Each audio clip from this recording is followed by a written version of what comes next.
listening to The Starting Zone, a podcast about World of Warcraft and the people who play it. And now, here are your hosts.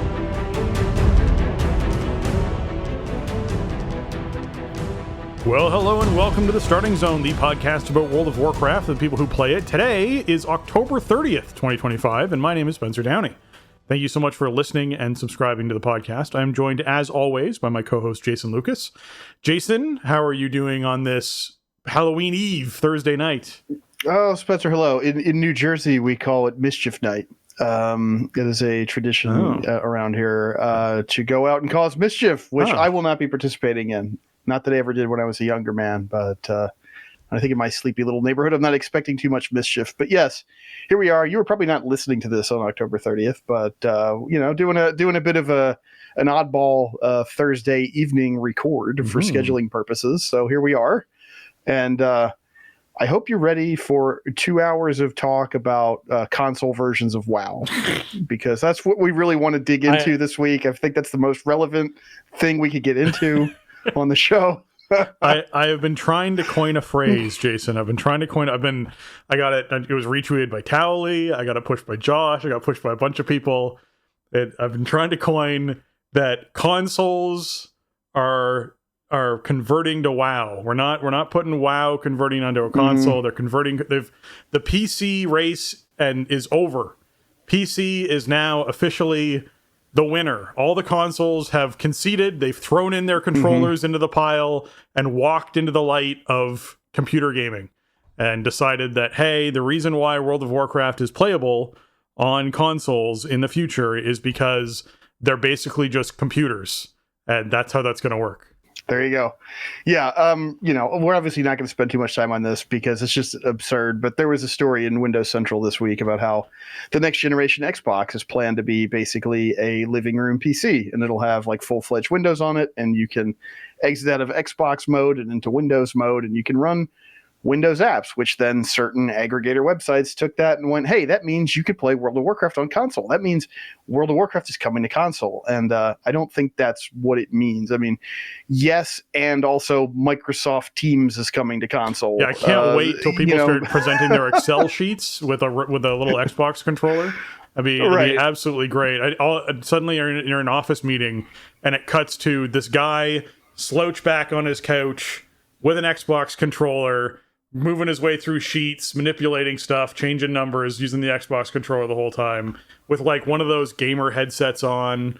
Yeah, like the whole it'll look so good, so professional, and so good. Yeah, no, it's so interesting that it took this long, in my opinion, for consoles to just throw in the towel and go, "Yep, we're going to just run as computers, man. That's what we're doing." Well, I think it's an Xbox problem specifically, right? The platform has floundered pretty hard this generation, and Microsoft doesn't really seem to be interested in, I don't know, going with the flow in terms of the console market. So, yeah, I mean, what I was gathering was, well, the next generation is going to be these really premium priced, living room PCs.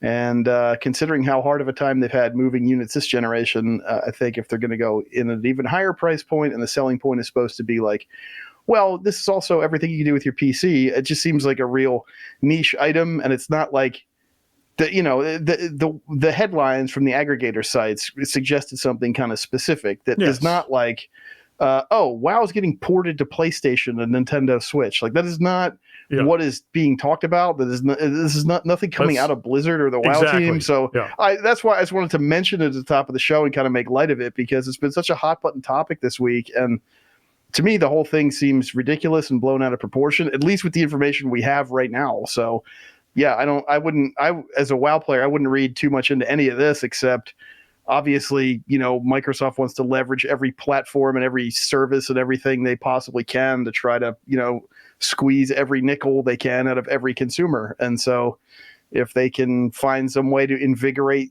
Xbox as a hardware brand, and they can, they're going to leverage that by giving you PC functionality, and that has the side effect of, more of the software that they own and publish can run on that, then yeah, they're going to do it. It's kind of kind of a no-brainer for where they're at in the console market anyway. So that's kind of my 2 cents on it. I think it's kind of a silly nothing story this week. It's an absolutely silly nothing story. And, you know, the fact that they're porting consoles to World of Warcraft or porting consoles to play Counter-Strike or porting consoles to like any of your PC stuff is hilarious, in my opinion, because that's basically what they're doing. They're not porting those games over to consoles. They're porting, because when you do a port, like a proper version, the WoW team would be involved in actually taking the fundamentals of the game and designing them to function with a controller, all built into the game, not with a third-party app, not with an add-on, not with it. Literally baked into the game would be controller support that they would do and add that in. When you open up the menu inside of like Battlefield 6 and there's all the different controls and settings and options, one of them is for controller and one of them is for keyboard. There would be something similar inside World of Warcraft. You'd have a controller area where you could map keys onto controllers and change how the sticks worked and change how buttons did and all sorts of stuff. That's not what they're doing. That's not happening. It is very much it's very much a silly argument that these sites are pushing, but it's clickbait. It's what they're going for. But I will say this, Jason, I can't wait until you and the kids start emulating Pokemon on Xbox. It's going to be so good for you to get all those old emulators installed and you'll be able to play that on your Xbox. Oh, man. And plus there's now a whole like subgenre of Pokemon likes, so you get some pretty interesting pixel monster collection RPGs on Steam. And so if it runs Windows, then you just run Steam on it, and there you go. I even have some of them in my library already, so perfect. All right, anyways, we'll move on from that because it's silliness, but yes, you're right. I felt it was important, as you did, to make light of it at the top of the show because it's just such a silly clickbait thing. It's been pervasive this week, which is why I feel like, we got to mention it at least a little bit. All right. This week in World of Warcraft, obviously it's Thursday, so like not a lot's happened so far this week, although we last talked on Sunday. Since then, my team's been working on knocking down Dimensius. They are in phase 3. They're like 34% or something. So they're right there. A little bit more cleaner execution. And they got it. Like it's this week or next week. Like I said last week, it was 2 to 3 weeks. So that was last raid week, and then this coming one is 2. And then if they don't happen to get it due to whatever happens this weekend, they'll get it the weekend after. And then it'll be back to farm. I don't know if they'll take a week off or not, but it'll be back to farm, and then I'll be back into doing the raid stuff. So we'll see how all that goes. Nice. Yeah. Excellent. Yeah, for me, Sunday we didn't raid because, last week was abysmal for attendance, and I think we only had one raid night. So Sunday we knew was going to be off anyway, which is kind of fine. I'm not that broken up about that. This week has been pretty good for raid so far, actually. I guess raid week is actually over by now. Tuesday, I'm trying to establish a schedule where Tuesday is heroic clear night, Wednesday is mythic night or bust, pending signups, and Sunday is just a break night for now, unless there is some momentum towards a particular thing, whether it's off alt night stuff or mythic undermine for mounts or something, but there hasn't been a lot of enthusiasm for that stuff. So I think having clear expectations and a set in stone schedule might help with some attendance issues. Tuesday heroic clear was fine. We got our up to 12% this week, so that made the last 2 bosses are obviously like kind of the benchmark for the whole raid. That made them extremely trivial at this point. Like, it was really noticeable with the ads on Dimensius in phase 2, like the mini bosses. They died so, like, there's something about, I guess, like where we're hitting with turbo boost plus that extra 3% throughput just made those things melt much faster than they had been. So that was nice. Just still rotating through there, trying to get some stuff that maybe people are still chasing from Soul Hunters. There's still some desirable loot in there that only comes from the raid. And plus, still got a couple ranks of renown to go. We got a new pet this week. We get a new mount next week, I think. So, still some stuff to do in there. Last night, we kind of lucked out because we had some friends tag in from one of the other ZTH teams. So that was great. We had a couple spots to fill, so they helped us out immensely with that. And did our mythic re-clears, which was fine. I think we even killed Lumathar in only a couple attempts, and some people got the achievement for that. They hadn't been in for Lumathar kills, so that was cool. And we had a fair bit of time for Forge Weaver Prague, which was kind of all over the place at the start, and there were some people who hadn't seen it at all yet, which is okay. I mean, it's to be expected with sort of the churn we've had with the roster, and we haven't even seen the boss in a couple of weeks, but we actually had our best attempt on it by the end of the night. We actually got all the way through first intermission and kind of set back up for, the second phase 1. I feel like that fight is totally within reach for us without even doing like dedicated prog nights or extending or anything. It's just a matter of attendance and, getting people in to pull the boss. So still, that struggle persists, and I think it's going to do so for weeks to come until maybe we either throw in the towel or we get enough people back and motivated.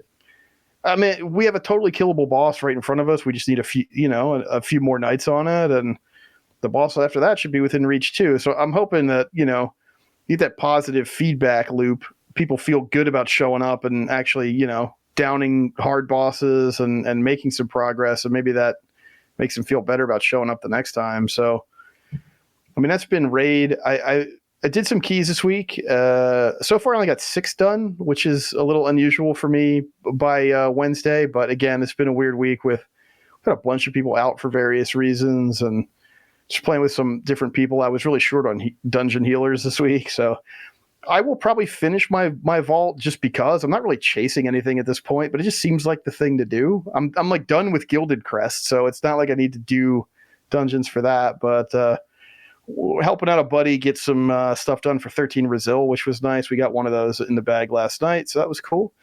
And other than that, I finally got hero set shoulders for my monk, who had been rocking champ shoulders this whole time.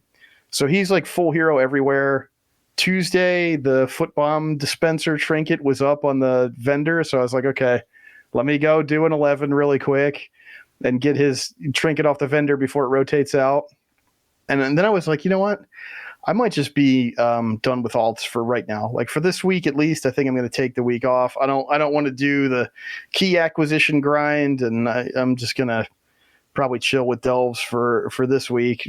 Probably not forever, but I feel like I just need to step away from it a little bit this week.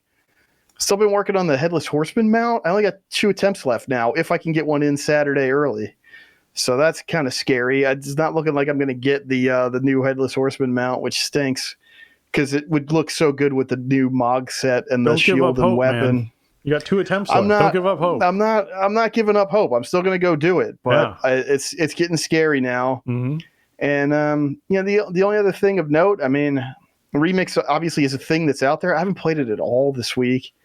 I kind of want to do some though. Like it's sort of on my tentative calendar for this weekend. I feel like might be a good chance to get in and start catching up on some stuff. Try to finish up some questing achievements and stuff, and just get back into the swing a little bit. I don't know. It's such a weird thing because I don't feel any pull to get in and do it.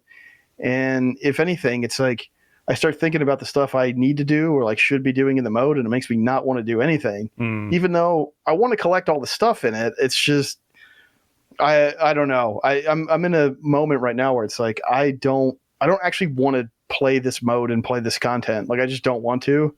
So I don't know. Maybe I'll feel differently if I start actually getting some of that stuff checked off the list. I'm trying to do all the achievements and stuff and the infinite knowledge ticks and all that. So I'm hoping, get a couple sessions in, get some of that stuff done. It's like, okay, now I'm feeling good. I feel like I got some of that longer tail stuff done and I got some momentum going forward. That might change my attitude about the mode. That stuff to me tends to be, there just comes a day where like, I'll do like one thing, and that one thing becomes 2 things, becomes 3 things. And it's like, next thing you know, you spent like 7 hours in World of Warcraft doing stuff you wanted to do.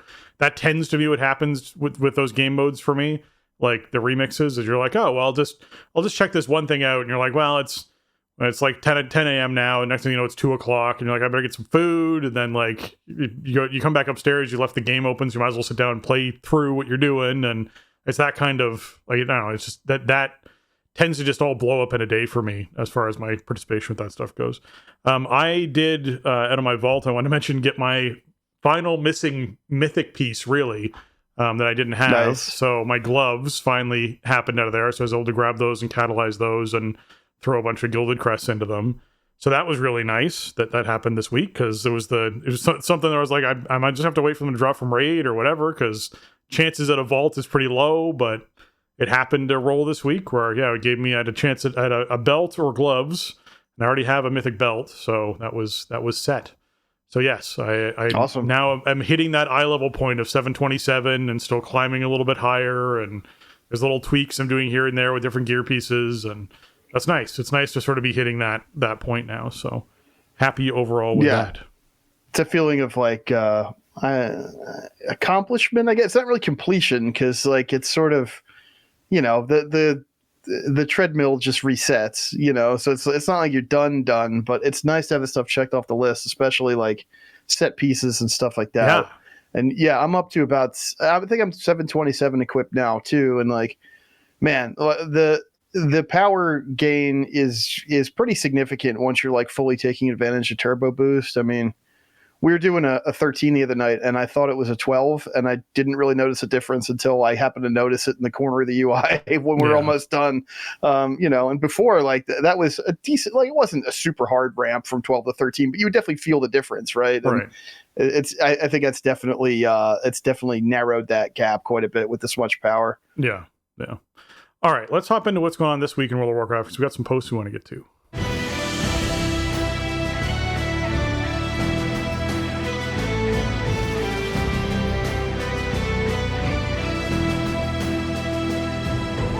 All right, this week is the Legion Time Walking event, where the Sign of the Legion buff is up, increasing reputation gains from Legion combat and quests by 50%. Characters level 10 and up can do time walking versions of Blackrock Hold, Court of Stars, Darkheart Thicket, Eye of Ashara, Neltharian's Lair, Vault of the Wardens. Getting yourself a quest to complete 5 of those for a cache of normal Manaforge Omega gear. And the dungeons are dropping 655s with the vendor selling 632s. So if you're looking to actually do some time walking this week to earn some tokens, I can see that being valuable.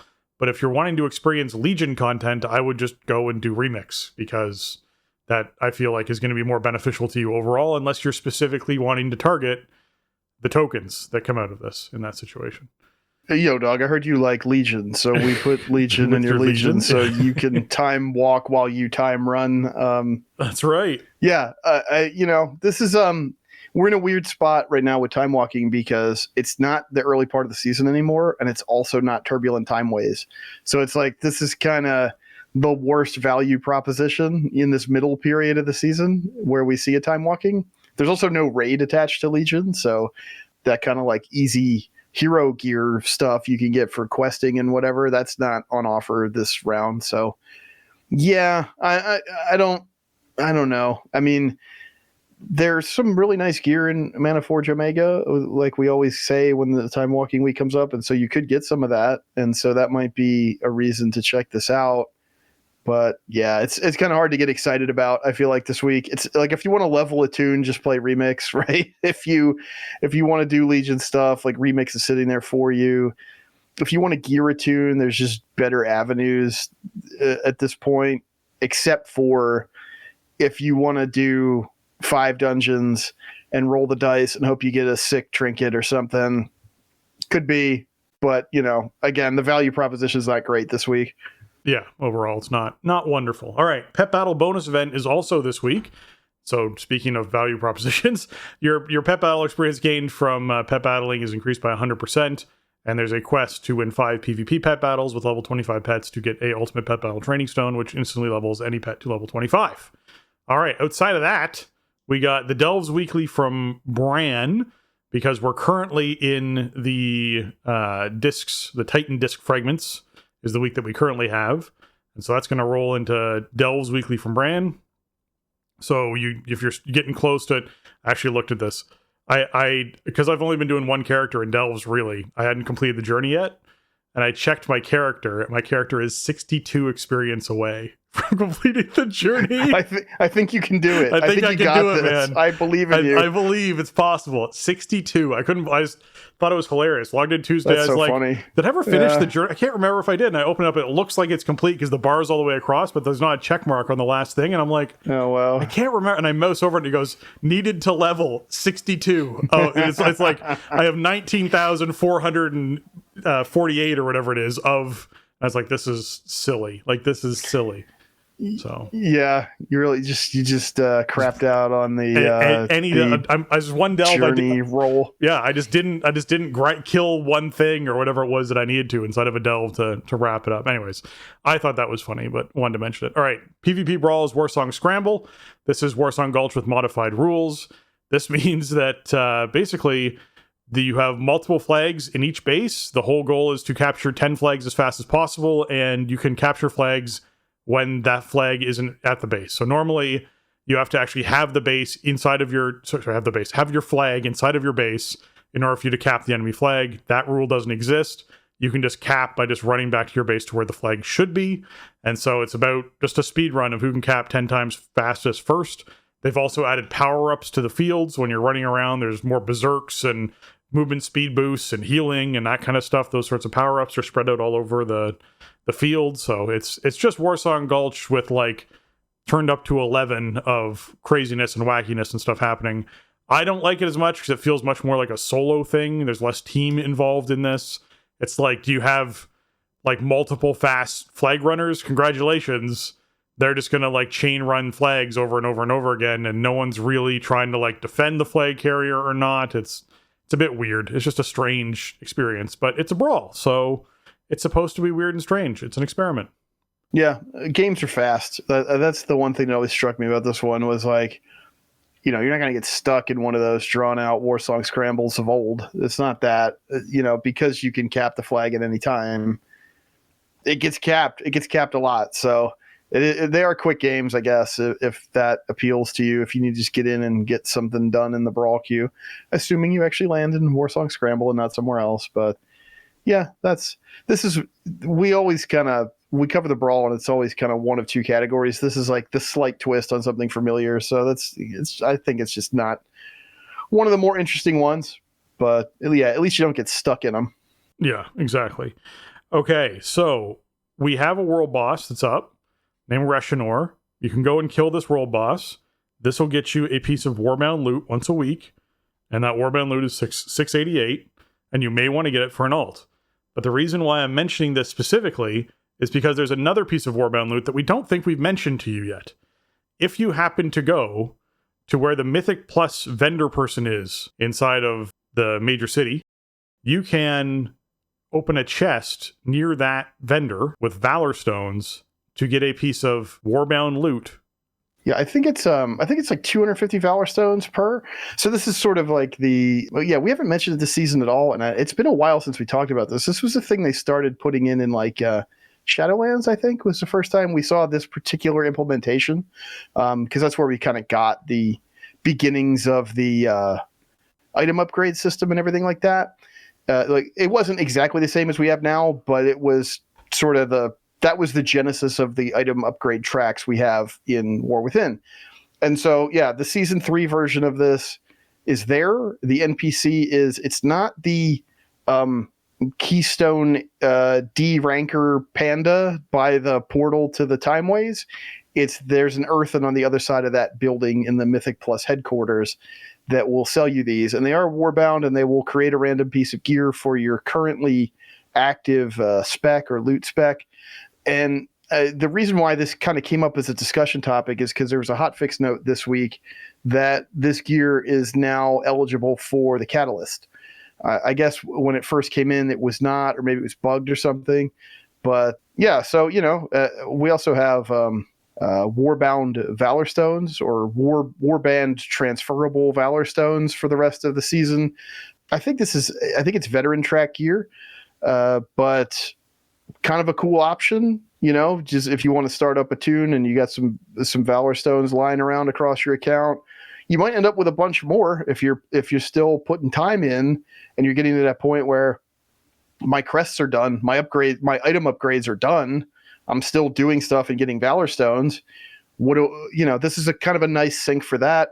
Plus with the Catalyst element, easy way to get 4 pieces turned on, get your Mog going.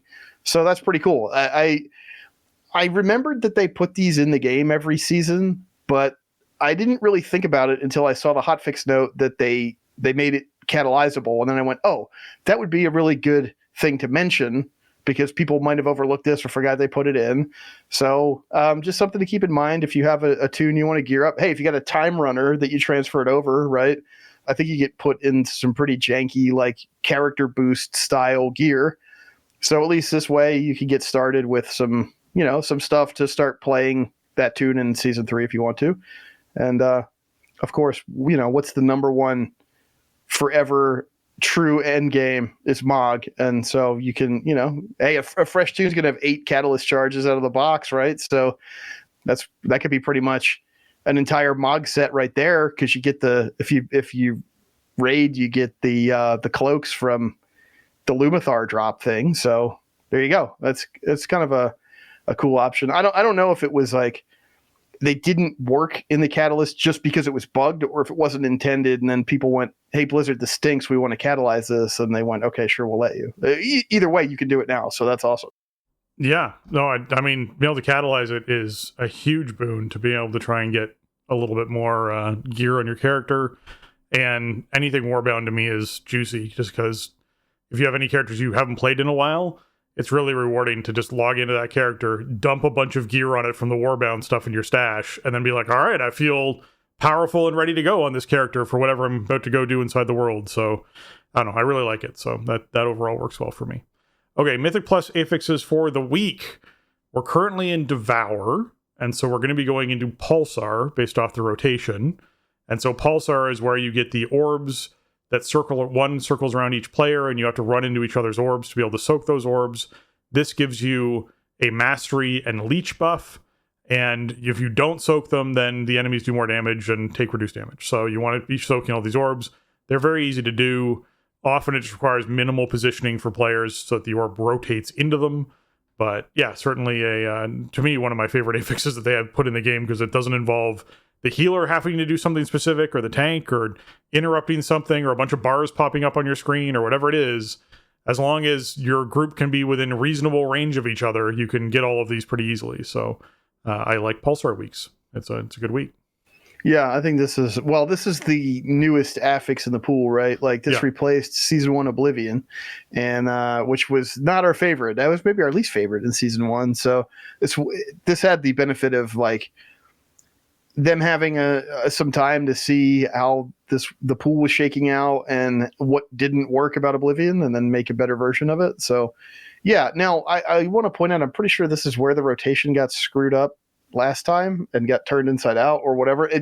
It's where I lost track of the rotation anyway, after we came out of a Devour Fort week. So we'll see. I don't know. Maybe I might be wrong. My resources might be wrong. So obviously check your key, check the UI frame. But if it's Pulsar Tyrannical, that's pretty good. I like Pulsar. If we have to have an affix, it might as well be stuff like that. Exactly. All right. Darkmoon Faire is currently live. It is live through November 8th. So if you're someone, it will be live for this week. It goes live on Sunday. We're recording on Thursday, but it will be live for the week that we're talking about.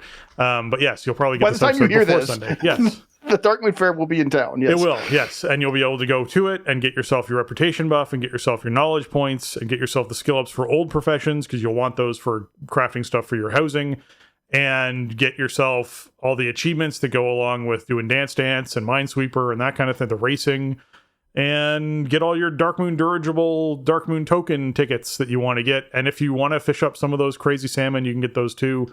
Lots of stuff going on over at Darkmoon Faire, so be sure you are grabbing what you can. Oh, the Inky Black Potions. That's the big thing everyone sort of forgets about too, is you can buy Inky Black Potions during Darkmoon Faire, which means if you're doing certain encounters in raids, that they're substantially easier to see some mechanics sometimes if you do that.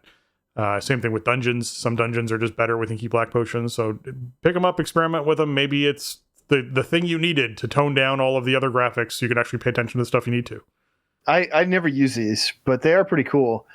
I wonder what they look like in like Dimensius, for example, because that fight is like the area that you fight it in is so huge, right? And it's got all that kind of arcane energy glowing all around it. It must look pretty cool with the inky black potion going on. But I never even think to get them, and I never use them for anything. But it's a cool effect. Yeah, definitely is. Okay, hotfixes, notable hotfixes.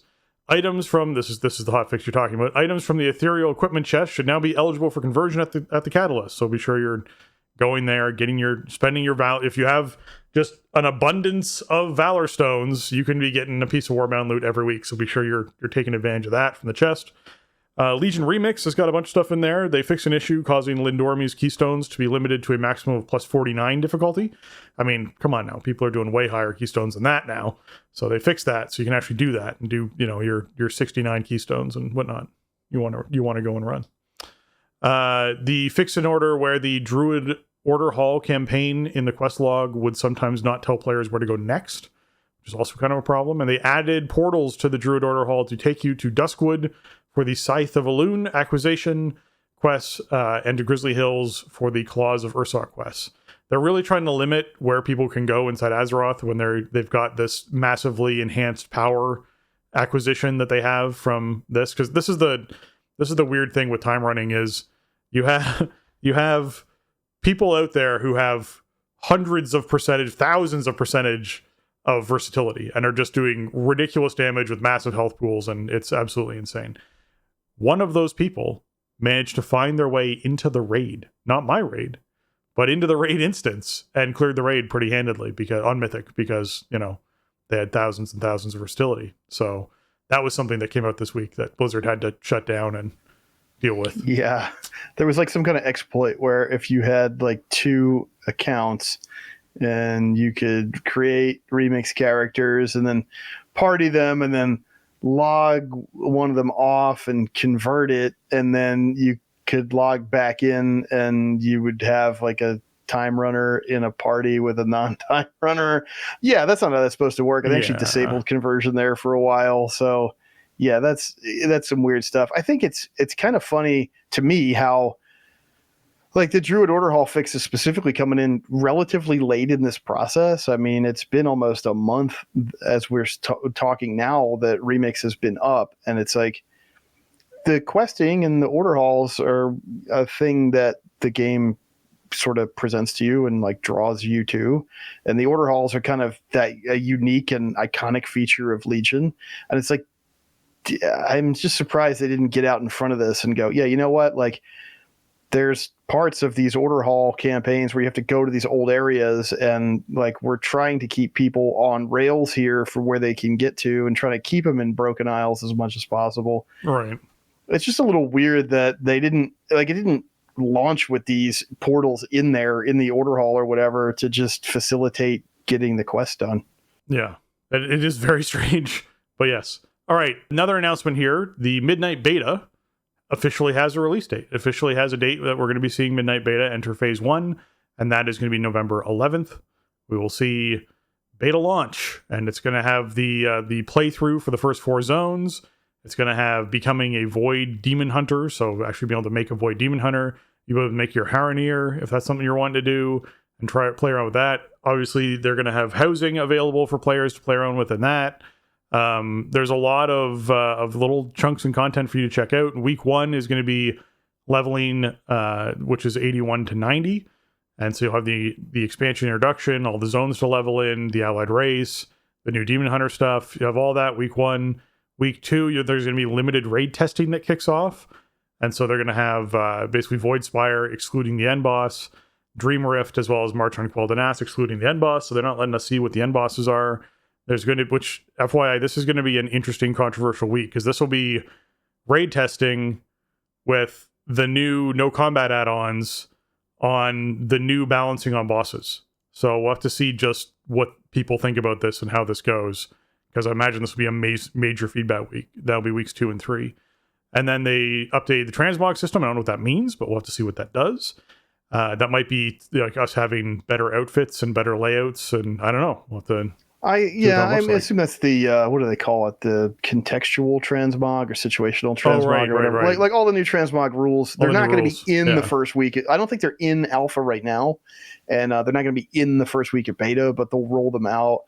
It is kind of funny how they I'm glad that they gave us an idea of what's going to be available in beta these first few weeks, but it did kind of just make me chuckle that it's like, okay, kind of the stuff you'd expect is in week 1, and then they give you week 2 and 3, and then we're already diving into raid testing and stuff. Yep. But also the beta is going to be longer than 3 weeks, certainly. So I mean, but I guess maybe by week 3, then everything will be sort of done in the build, available to play, unless there's any kind of further issues they need to take stuff out or disable for. They'll probably end up doing more rounds of testing or something for raid stuff if they need to, But it's kind of funny when you think about, WoW does relatively long tail, long form public betas. This will be in beta. Well, I mean, it'll be until probably March, late February. The beta will probably be up. So that's, I don't know. It's a long time. I mean, there was something added to, I think, the alpha build this week that indicates, obviously this is all subject to change and it's not announced, but that pre-patch would be January 27th, which, traditionally that's about a 4-week window, give or take. So then you're looking at, probably very late February or early March for expansion launch. So, beta is going to start November 11th, and it'll just, I mean, unless they do something really unusual from previous beta cycles, the game will just be, Midnight Beta will be up and running from early mid-November straight through to, late February, give or take. So it's 3.5 months. It'll just be there. It's, it's not going to be some kind of 3-week process of get in and test it, and then we're taking the public beta down. That's just not how they do it with WoW beta. So just the way they broke out the content schedule was just kind of funny to me because, okay, they're not bringing in everything week 1. I wouldn't expect them to, but it's funny how there's this laundry list of stuff for week 1, then a couple things for week 2 and 3, and then you figure it's going to be 12 more weeks that it's just sitting there. Yeah, I don't agree. I mean, obviously none of us know for sure, but I feel like what we're going to see is they did this release schedule because this takes us almost up to Christmas, and then they do their 2-week shutdown that they typically do. So they'll do nothing during that period of time, and beta will just be up. And they'll come back from that, and I assume they'll want to do adjustments and changes based off of feedback. So we'll see that in January. But I wouldn't be surprised if it went down at end of January. So before February even happened, if there was no more beta up. Because I feel like there's stuff that they're going to want to mess with that's not going to just be new beta build, new beta build. I think it'll be PTR builds. I don't think it'll be beta builds. I think we'll see a PTR build, but maybe not a beta. I don't know. We'll see how it plays out. It'd be really weird. It'd be I don't want to say unprecedented because I don't have everything in front of me off the top of my head, but they almost never bring the beta. A lot of times the beta servers stay up through expansion launch even. So I think the beta will be up and running unless, I mean, there are a lot of changes coming with Midnight, obviously. So if they feel like they have to take drastic steps or there's stuff they don't want publicly tested, right up at the end of the process, then maybe. But usually the betas are just there. They're just up and running for a long time once they go.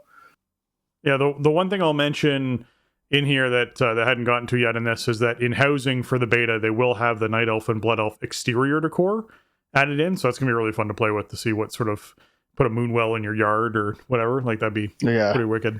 Oh, I want to do that for sure. Blood Elf towers next to your house. I don't know, just some of the really neat stuff that you could do whether they let you do it. So yeah, I'll be interested to see what that all looks like. Yeah, really looking forward to that stuff. I think that's a cool opportunity too, is it kind of makes sense, right? Kind of out of the gate with housing, it's no surprise. The Alliance and Horde housing is heavily kind of human and orc themed. It's Warcraft, it's orcs and humans, right? That's literally the genesis of the whole franchise kind of makes sense to go Night Elves and Blood Elves next, is with the, obviously Blood Elves are very central to at least the kickoff of Midnight and what we know about the story of Midnight to begin with. So it kind of makes sense to go in that direction next. But it's cool that, I assume we're going to have this opportunity to, on a consistent basis, as new patches come out, probably explore some of the other cultures and the different factions and stuff. And just each one can kind of have a moment where it's like the new thing, the new stuff in the toy box to play with in housing, when it's like, dwarf and troll patch time or something, just add some different level of interest instead of just having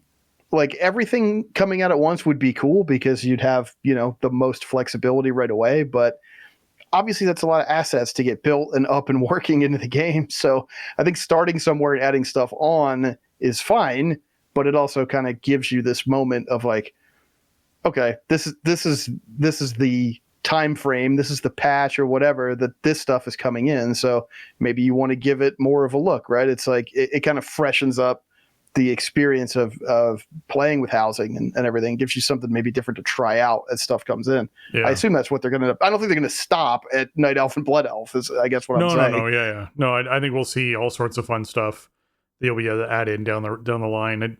There's all sorts of iconic things from the different races that I'd love to see added in for players to be able to put in there. Even like mining nodes that you can fake mine, like just swing at, would be a fun thing to add in there for dwarves or whatever, right? Like just that'd be a great dwarf house thing, yeah. Right? Yeah, like just toss that in there so you can walk out in your yard and swing a pickaxe for a while if you want. Or chopping wood would be a hilarious thing for humans to be able to do regularly. Just go out and chop some wood, or orcs, because that's what Thrall was doing. Yeah, right. Mm-hmm. With what Thrall was doing when they did the cinematic of the assassins trying to get him.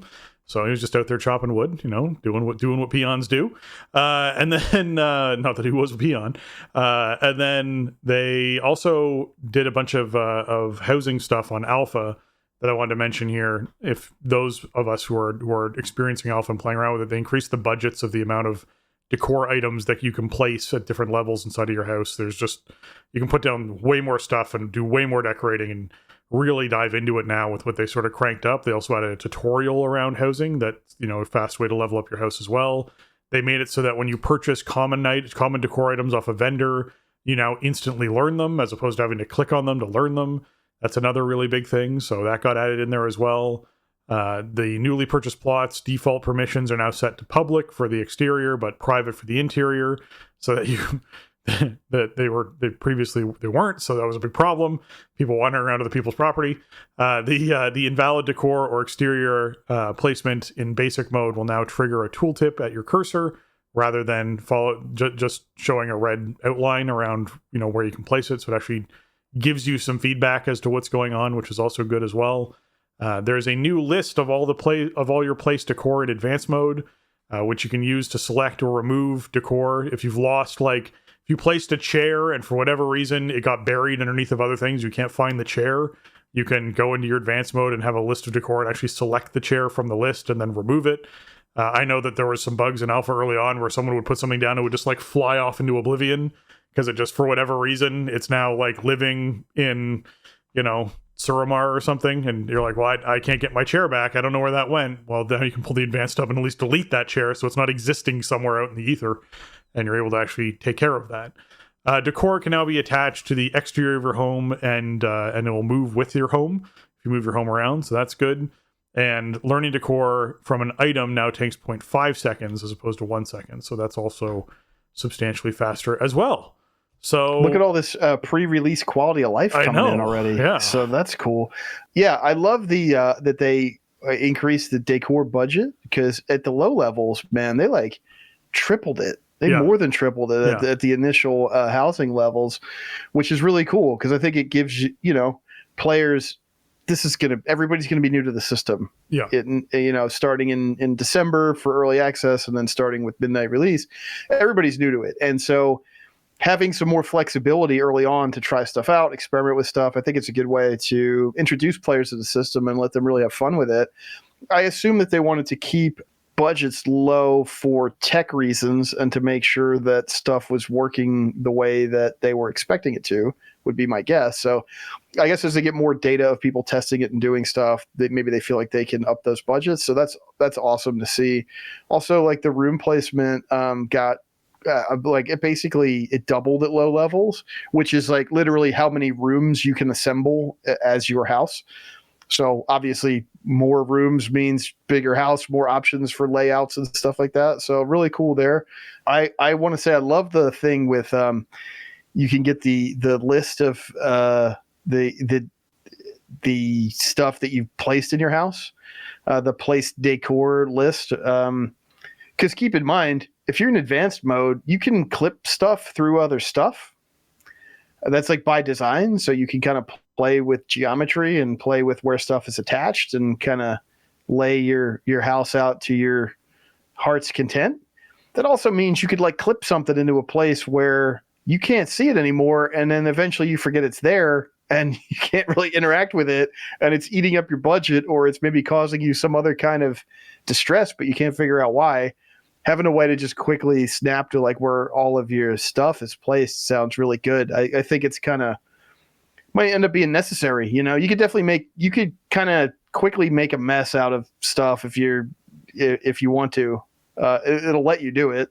So it's cool to have that quick list. I think that's some nice forethought for this system. Yeah, no, I'm definitely happy to see them really looking at what needs to be changed and listening to the feedback and doing it in alpha, because it means once everyone's just getting their hands on it in beta, we're gonna have so much more feedback, and there's a lot of opportunities here to continue to improve on the system. So great to see. There's also the prey systems now also live in alpha for people to play around with and give feedback on that. So that's another system people can sort of get their hands on and try out. There's the new world boss. Thorm Balan is now the world boss that's in the encroaching bloom in Harandar, so people can check out that world boss if they want to. Enemy damage has been increased by 10% in normal and heroic dungeons, so if you're doing dungeons and things feel like they hit harder, it's because they do. They also released some class sets. Balanced Druid is one of them. Protection Warrior is another one. The 2-set bonus for Balanced Druid is Shooting Stars deal 50% more damage and generate 3 additional astral power outside of Eclipse.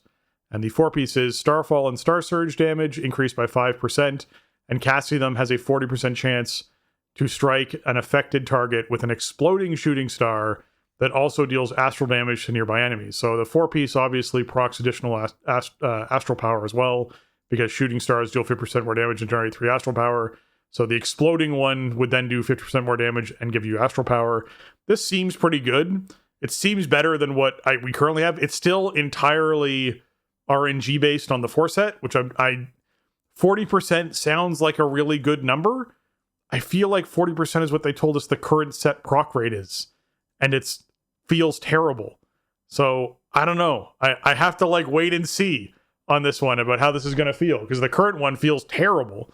So if this is another one of those ones where it's like, hey, this is great. I love it when those, shooting stars drop and explode and give me extra astral power, but they hardly ever do it, would be really unfortunate. So I'm hoping that feels better, because it just, if it was like every third, Star Surge or Starfall cast generates a shooting star that explodes during astral power, I'd prefer that.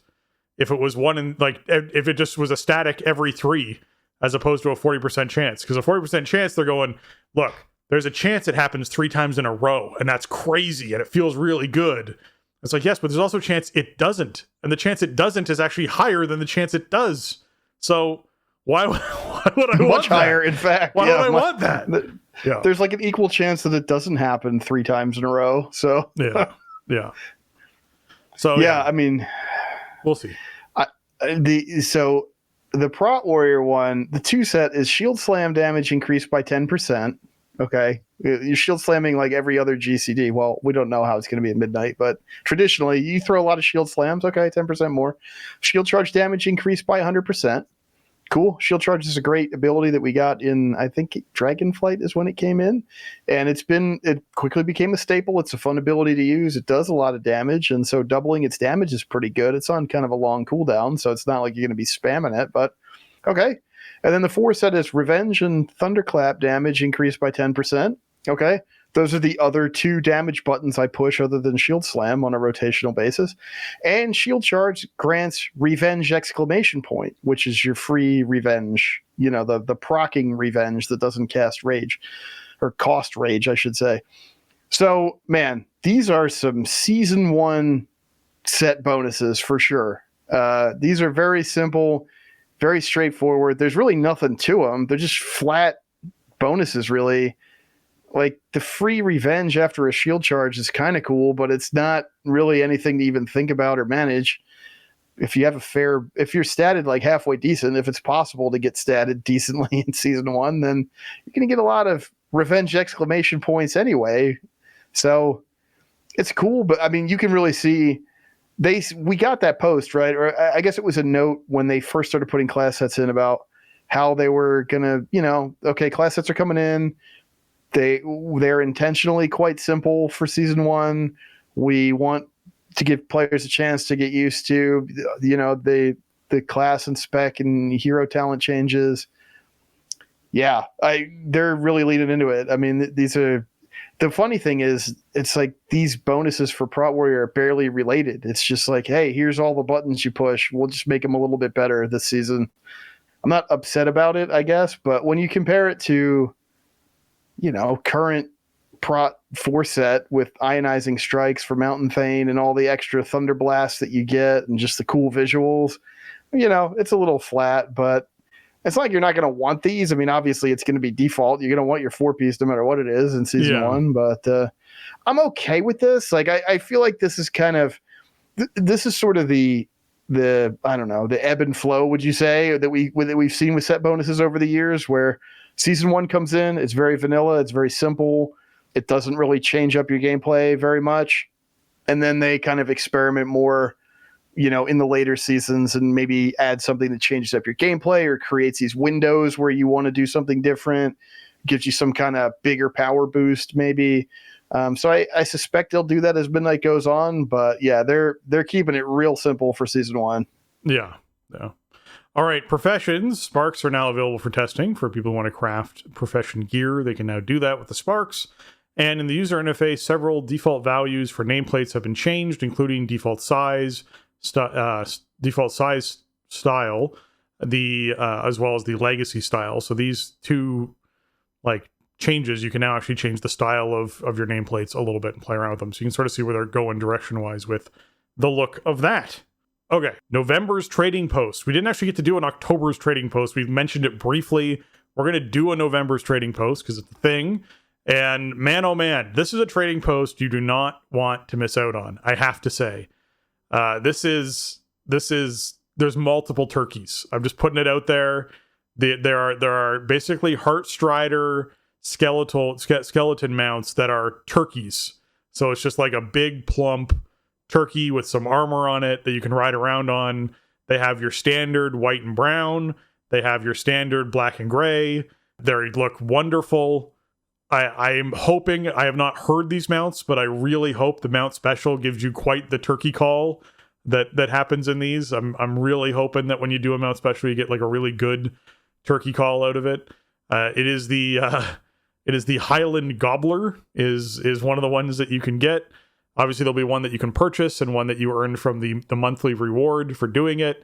And along that same theme, they are throwing in all the feast stuff that you might consider. So we have the Carrot Winter Toque that you can wear around, which is one of like 25 different toque colorings that we've now data mined out. So there's a whole bunch of toques coming in.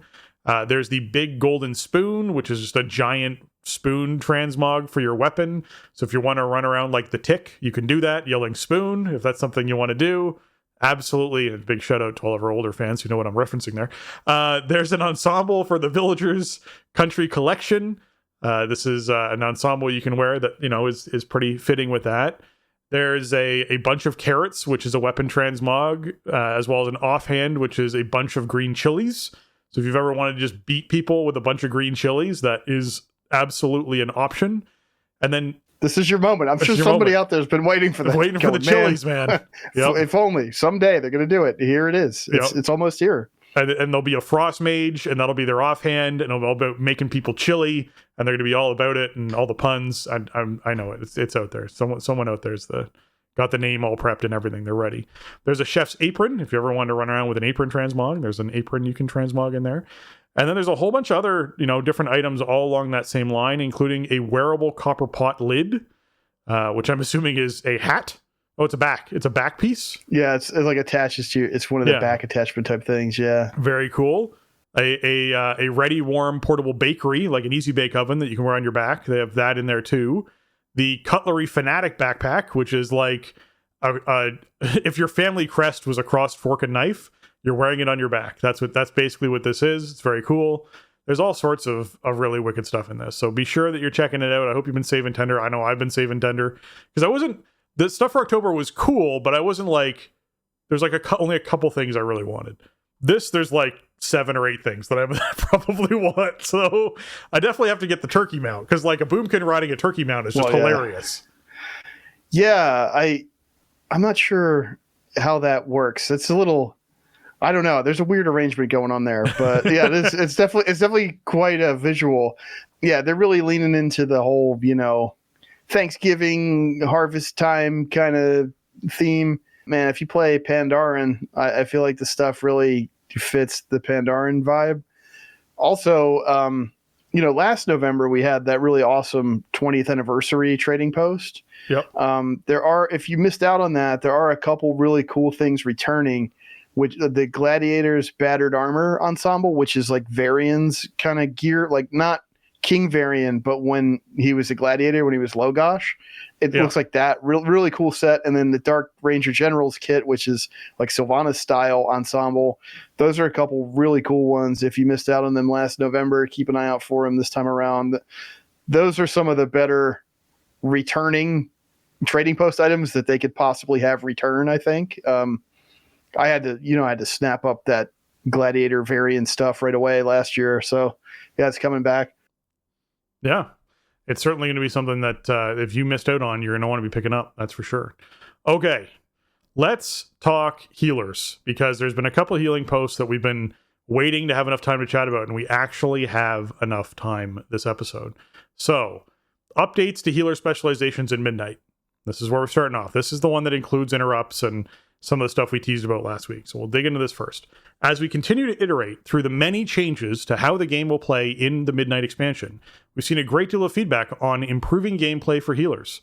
To continue that conversation in Alpha, we've designed some changes to diminishing returns, interrupts, and creature behaviors that we want to test out with you. Diminishing returns. As a brief refresher, diminishing returns causes spells effects such as Fear or Root when used against enemy players or specifically flagged creatures to have reduced effectiveness after each successful cast. In War Within, the first Fear cast on you would have a 100% expected duration. The second would have a 50%, the third would have a 25%, and then you become immune to that Fear. In Midnight, the diminishing returns for these spells will now go from 100% to 50% to immune. So one less opportunity for it to happen. That 25% isn't there, which in most cases, 25% is like 1 second anyways. Not really a big change, but that's something they're changing. We have also reduced the amount of time for diminishing returns to reset itself from 18 seconds to 16. So people who have their timers built in with their weak auras, oh wait, there won't be weak aura timers built in for combat. So you'll be counting. You'll hit a timer you'll have a timer on your desk you hit that starts that thing after you've cast your fear on someone, starts the 16-second timer, so you know. Anyways, or use the in-game stopwatch thing. Oh my god, yes, a macro for the in-game stopwatch, please. That'd be awesome. I'd love if people did that. So they have their 16-second timer. Additionally, with PvE combat in Midnight, stun effects will no longer ever become fully immune against creatures susceptible to stuns.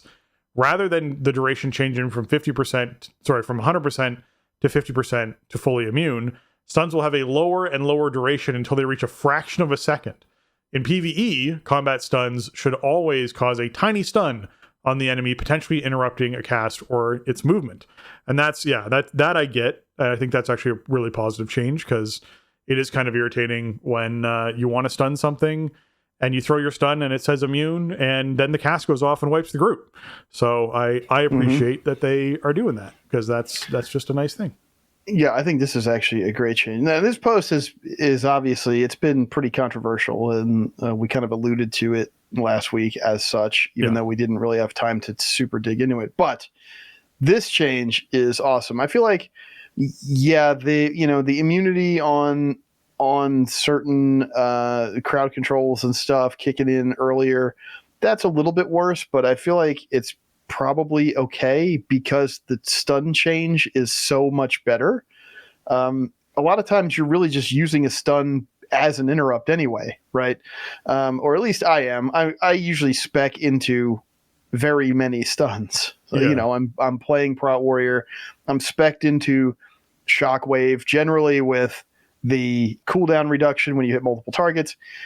For dungeons, for situations where you want stuns and interrupts like Mythic Plus, I'm typically talented into the Splitting Stormbolt, so that's like a multi-target stun right there. Shield Charge also has a stun on it, so I have 3 stuns on separate cooldowns that I can rotate through in addition to some other crowd control effects if I need them. Also, a lot of other classes have some stuns, and people do like to throw their stuns, and that's great. But it feels bad when it's like, oh, I could have just shockwaved this whole group, which would have caught 3 different casts, but they're all immune because we threw too many stuns too early. That's how it's been the last couple expansions. Now, it won't be like that. And if I have a shockwave queued up, I'm getting value out of it regardless. At a certain point, like, I don't care about the stun duration. I just want to stop the mob behavior. Yeah. So I really like this change, especially for my particular playstyle. I love using stuns and talenting into them and using them, in whatever situation I can.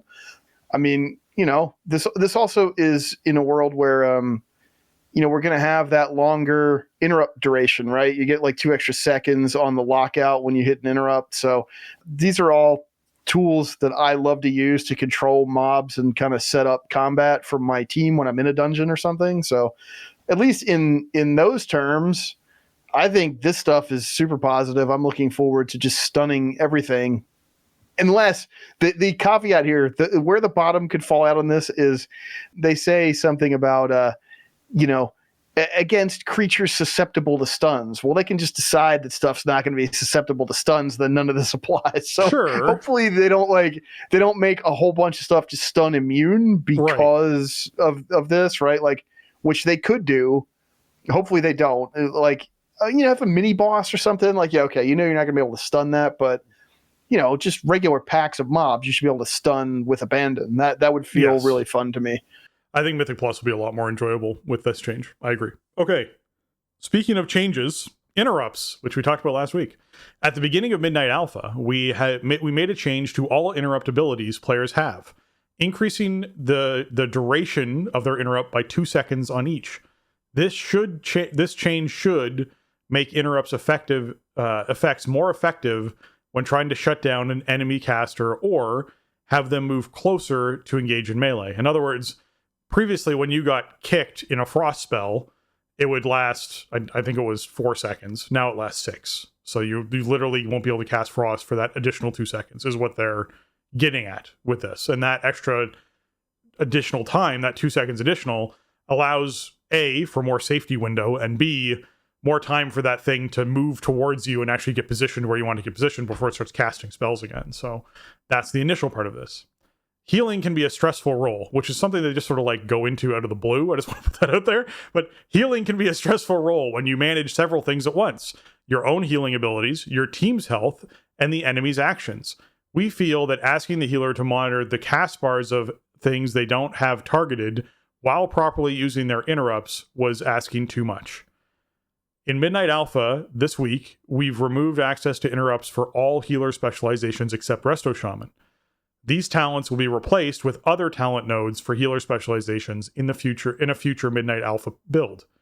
We recognize this is a significant loss of utility in some circumstances and want to make sure that content available to healers is still completable, especially considering solo experiences such as special delve boss encounters or any other solo challenge experiences.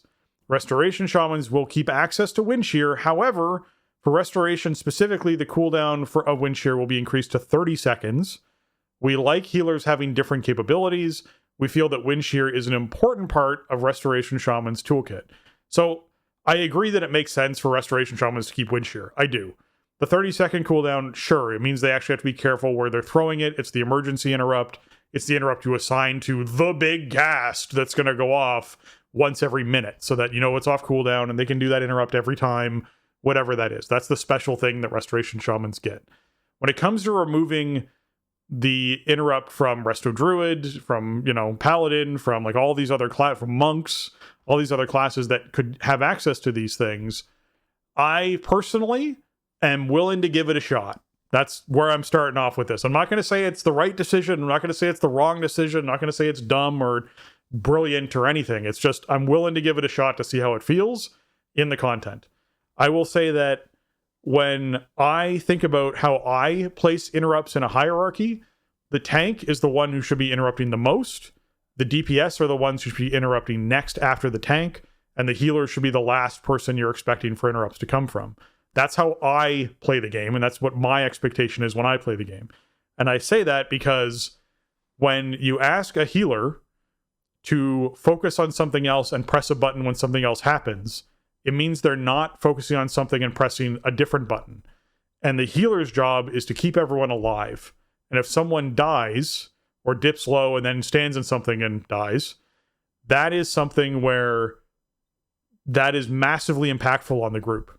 If a DPS presses a button because they were focused on DPSing a target already and chooses to interrupt that target, I've got the interrupt on star, and so that DPS is just DPS and star waiting for the interrupt, waiting for the cast to come up so they can hit their interrupt button, which is off the global cooldown, doesn't cost them any DPS, and for some classes, actually for several classes, increases their damage because it gives them resource back or does an extra effect when they choose to interrupt that target.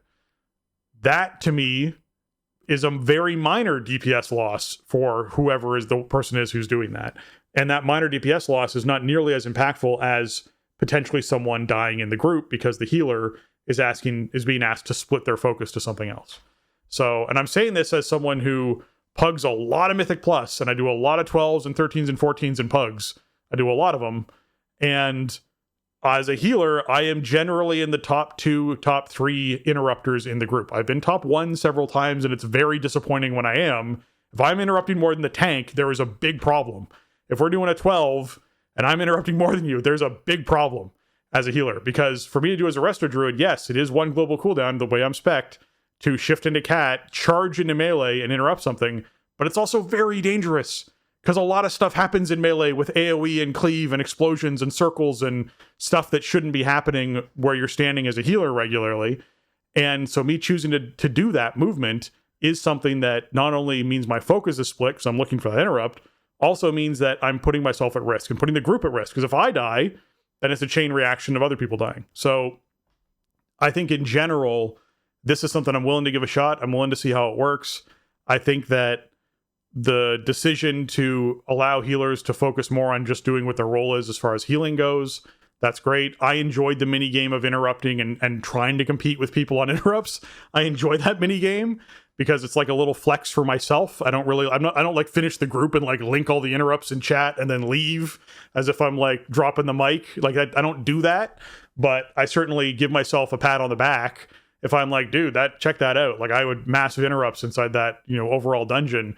The amount of damage and lives I saved by interrupting bolts when 2 or 3 bolts didn't hit the same person and one-shot them because I interrupted one of them. That's pretty cool, right? Like that's a neat thing. But I'm okay trying out me not having to focus on that anymore and not having to weave that into my rotation regularly. So I'm good with that. We'll just have to see how this goes with this change. Yeah, it's hard to contextualize, right? Because we don't really have a feel at any kind of a broad level for like what endgame combat content is going to feel like. And so all you can really do is think about what we're playing right now and removing, one of your group's interrupt options in most situations in a dungeon seems like it's a real problem. But we're not going to be playing the War Within with these changes, right? We're going to be playing Midnight. A lot of stuff is going to be different, and we'll have to see where it lands. It's hard to think about right now because we're not playing this version of the game. I will say, a couple things that I think about, and some of this kind of ties into the add-on discussion that we had last week about like, why is Blizzard changing all this stuff all at the same time, so much, so fast, putting so much pressure on themselves to deliver, quality and take players along for the ride when there is going to be so much different. One thing I think about is like, they have been for years been trying to teach and convince you, especially as like a DPS player, to interrupt. The reason why DPS specs, many of them have these talents that give you extra resources or extra resource generation or something like that from performing a successful interrupt is because that's supposed to tell you, hey, you should be doing this. You should be fighting for that interrupt. You should be the one ready to hit it. These attempts to teach players the importance of interrupting it just hasn't worked. I don't want to say in 21 years because stuff was a lot different back then. In the earliest days of WoW, you couldn't even see, by default, you couldn't see like enemy cast bars or anything. And, there was a cultural thing in kind of the DNA that like interrupts were the tank's job. I do agree with your overall point that like the tank should be, kind of in charge of interrupts, right? Like option A for any interrupt should be the tank. It should be that way. Yeah. It's part of playing defensively. It's part of protecting your team. It's part of marshaling the combat in a group situation. And so, yeah, absolutely they should be option A. But there's also kind of some longstanding like cultural DNA because, interrupts used to be on the GCD, right? Yep. And, so there's reasons why, tank specs are sort of expected to be in charge of interrupting, right? Or at least like your first option for interrupting because they would have the most expendable GCD for an interrupt, for example, among other reasons. So I feel like it is, it's a tough thing to kind of get this cultural shift a bit and really get DPS specs to buy into their sort of importance in the interrupt hierarchy. I know that like, they made some mention the new and returning player experience is going to include an interrupting tutorial and stuff, and maybe stuff like that will help a bit more. I think also some UI changes to just like call out important interrupts and everything. Like we know they're going to be working on stuff like that with the plates. That should help a bit. Where I kind of land with like removing healer interrupt abilities entirely though is like, wouldn't it be better to just turn down the temperature on the interrupt minigame as like one of the main things you're doing in dungeon content and leave the interrupts in? And so just give more opportunity for, just have fewer windows where interrupts are necessary, and therefore maybe the tank could cover a higher percentage of them, or you just need less overall buy-in from other players. And you could leave the interrupt abilities on the healers, but maybe they just wouldn't be as necessary of a participant as maybe they are sometimes. I mean, we talked about it a little bit last week, and the main reason why I don't like this is for kind of what you're talking about. Like when you're in a dungeon, I'm talking about you, Spencer, like you have a real opportunity for skill expression, right? Look how well I kept the group alive. Look how much damage I contributed while also hitting these interrupts on these key abilities. Like that feels really good as a player, right? To be able to kind of just master your full kit of ability. I mean, that's one of the great things about Mythic Plus is that the way that you have to consider all the different abilities in your kit, all the things your character can do in these different situations, and then being able to execute them, that just feels really good as a player. And I feel like just straight up saying, you play healer spec? No, you don't get to. You don't get to have the option to express that skill is weird. I think it's cool that Resto Shaman keep Windshear. It is the most iconic like interrupt among the healer specs. And the 30-second cooldown is a little outrageous, but as long as the content doesn't leave you in a spot where you feel like you need it more frequently than that, then it's okay. I think of like, remember the duo boss in Stonecore? Or not Stone Core, Stone Vault. Stone Core was a while ago. Stone Vault, where the one boss would jump away and then start doing a cast. And a lot of times, like, your best ranged interrupt option. It was season 1 War Within. You were probably playing with a Resto Shaman, right? It was just kind of a natural thing. I did many Stone Vault where that was just the default option. Like, okay, the Shaman healer is going to wind shear the boss's cast when it jumps away. I guess as long as you don't have stuff like that happening more frequently than 30 seconds, then the Shaman could still do something like that. So I don't know. I understand why this was controversial, and I think really it is because taking stuff away from players just doesn't feel good, even if you're doing it for a good reason or because you're trying to move stuff into a good direction. Like, players want to have those moments where they feel like they're exhibiting mastery of their spec, or that they're playing really well in a tight moment. It also does beg the question. I mean, they mention in delves and stuff like that, but hey, yeah, how does this affect solo healer content? That remains to be seen.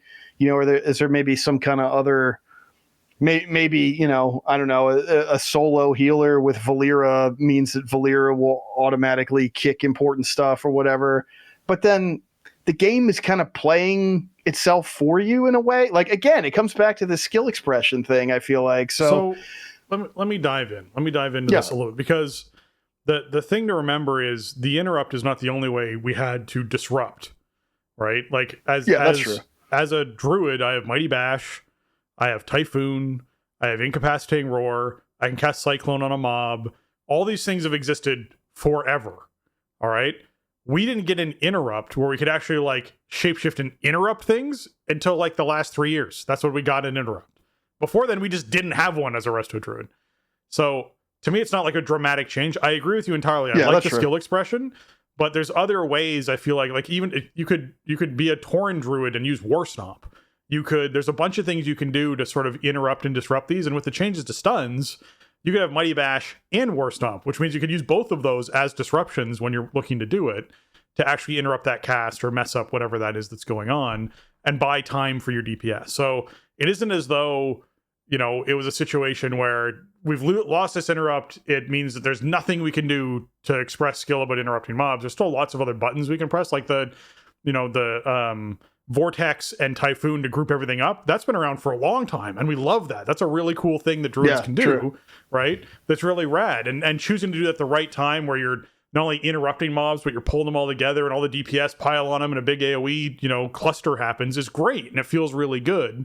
And those are little things we can do. So I feel like, yes, we are losing a piece of our toolkit when it comes to losing an interrupt. I don't feel like we've just been taken out of we can actually address issues with mobs entirely space, because there's still lots of other disruptions. There's Blinding Light and Hammer of Justice and lots of other buttons people can hit to just disrupt a group of mobs and, have those casts not go off or have things not happen. So I want to be sure that's still in people's thoughts, right? Of we've lost interrupt. That's one specific thing that requires you to target a specific mob, wait for a cast to happen, and hit that cast, as opposed to I'm healing, I press Incapacitating Roar. It's just an AoE, everything around me gets disoriented for a second. I don't have to focus on anything. I can just press that just and Typhoon keep moving, or whatever. Right? Or just Typhoon and everything in front of me gets knocked backwards, as opposed to having to target a specific mob and wait for a specific cast to happen. So I kind of like that. And like I said, I'm willing to sort of, try it out and see what this is going to feel like. Yeah, I mean, I think it's the biggest thing for me. It's always really weird this time of, one expansion winding down, alpha ramping up into beta into new expansion, because there's so much information coming out, and very few of us really have the time or bandwidth to extensively playtest any of it. And stuff is changing on the fly so much. So it's hard to get a handle on expectations, what to expect, and I think a lot of players are feeling that right now. I certainly am, but I'm trying to just look at bigger picture stuff, and I'm not really getting into kind of nitty gritty weekly build tuning and stuff, because it's still subject to change so much. I mean, I think this kind of philosophical stuff is not likely to change, at least through season 1. But yeah, I think, the biggest thing is, in a world where, okay, you're removing this many interrupt abilities from the overall pool among specs, then is that an opportunity to adjust, or does this come along with kind of a shift in philosophy with how much stuff is casting interruptible spells during, dungeon combat or whatever. And I hope they take advantage. I want to see them turn the tempo down a bit in combat overall. I don't want to go back to TBC. I don't want to Sheep Moon and Trap Square and all. I don't want to do that. But also, the bigger and bigger AoE pulls, and everybody's AoEing everything, and just pull as much as you can and AoE it all. And that means that the big challenge they present you then is, can you interrupt all this stuff? Because if you let any of it go off, it kills you. How much of it how many interrupts can you manage with as much stuff as you're pulling really becomes that's the challenge they've been presenting us, I feel like, in War Within. And I would love to see that knob get dialed back a little bit. Let's have stuff that's a little bit more dangerous overall to the group, but more counterplayable. That is a space I would like to be in and for them to explore more. I agree, and the last paragraph of this is like them dipping their toe into exploring that. They say, with the removal of interrupt capabilities from healers, we're making an effort to change the behavior of enemies that use spells like Shoot or Frostbolt. We want enemies with these spells to more evenly spread their targeting to different players of your group, which should reduce cases where a single player might take a large spike of damage while others receive none. And that's where I found I needed to be interrupting the most, is like Blood Bolts and all sorts of, spells where I know that I see 3 people, and because of combat add-ons, I can see 3 enemies all line up a cast on the same person. I can see that happen. And I go, I have to interrupt one of these, otherwise that person's just going to get one shot and there's nothing I can do about it. Like, I could throw Ironbark on them and maybe they live if they also hit something else, maybe. But otherwise they're going to take, 27 million damage from 9 million from each of these bolts, and that's going to be it, and there's nothing I can do about it. So that's where interrupting for me kicked in. So if they're already twisting the knobs a little bit to be like, okay, you can no longer always target the hunter with 3 of these bolts every single time, right? That once one mob has decided it's attacking a target, all other mobs cannot attack that target with a spell, is an interesting thought that might, be something they're playing with. So we'll see where that goes. The tail end of this is just, again, we have more to come for classes in Midnight testing. We'll continue to outline all of this in development notes with each build, and we'll continue to read your feedback as we iterate on class design. In particular, we're looking forward to evaluating these classes based on the play testing of content like endgame dungeons and delves when they come to the test environment. Okay, man. Yeah. So beta weeks 2 and 3. Yeah, exactly. Yeah, pretty much. We know what that means now. Yeah. I actually I love the change with enemy behavior. Man, let me tell you how much over the years I have come to really hate enemies that cast spells like Shoot. Yep. I hate Shoot, and I hate things that shoot. I want to be able to control everything on the battlefield and group it up and keep it there and thunderclap it and make my group kill it. That's what I want to do. And things that shoot don't let me do that. And you think about right now, Priory, maybe that's kind of a good example where, that first boss trash, you get some big pulls going, and suddenly the shooter guys, I forget exactly what the mobs are called off the top of my head right now, but they all cast pot shot at one target. Right. Guess what? Your healer had no time to react to that. Nobody could stop it from happening, and now that player is just dead. That doesn't feel good. It doesn't feel interactive. It doesn't feel counterplayable. And the solution ends up being, to pull fewer mobs, which is, to me, in a way, that's okay, because I would like to stop the, pull 12, 15 mobs and just figure it out kind of approach to dungeon pulling. But the reality of the way the timers are set up and the enemy forces are set up, like, you have to pull dungeons big in order to time them. And so these end up being the challenges that are kind of created. We can turn down the tempo on all this, and then your healer has time to react. Okay, this guy got shot first, so I need to address that. But while that's happening, now a Frostbolt or whatever went off on somebody else, so let me get them next. And you're doing more of this, traditional kind of healer triage versus just going all out because, oh, there's 3 shooters in this pack and somebody's just going to get globaled or something. I feel like there's just room for more nuance and texture in the combat than that, and especially at the outset of an expansion. Right now, everything, if you're playing 12s in War Within at this point at 727 item level, you can go a little over the top. But I think the opportunity to push a big reset button and have stuff feel more deliberate, more intentional, right? More decision making in the moment. To me, that's just more rewarding as a player instead of I just AoE until we're out of combat. There was a conversation, well, at least I guess a note that I sort of put out there on Twitter to get some feedback on it from people being like, with Blizzard making the commitment they've made to combat add-ons, are they now at that, you cannot pull a ripcord, you cannot back out of this point, because their encounter design team has now been designing encounters with the consideration in mind of no combat add-ons? Which means if they backed off this combat add-ons thing too much and allowed like weak auras in their current state to exist in Midnight, would it just entirely trivialize all of the encounters and everything? Because none of the encounters were designed with that stuff in mind, right? It's that tricky thing of production schedule of, now that they've sort of committed down this path, are they kind of like, there's no going back, like they are committed. They're going to continue to open up the doors here and there to allow different customizations and skinning and all this sort of stuff that can happen. And there's going to be certain things that can work in combat and some things that don't, and et cetera, et cetera. They're still tweaking those sorts of aspects. But at this point, like, we're seeing raid testing coming in like end of November, which means we're in that situation where, yeah, they're like, the encounters are being designed, guys. Like, we can't have the current weak auras and current add-ons that exist now in that expansion without them massively trivializing the content that they're creating, because you have to imagine they're designing content with all they're planning on, hey, this has to be the first raid tier of a new expansion, which is automatically an easier raid and raid tier, and it's the first one with not only massive healing changes and changes to classes and how they work, but also no combat add-ons.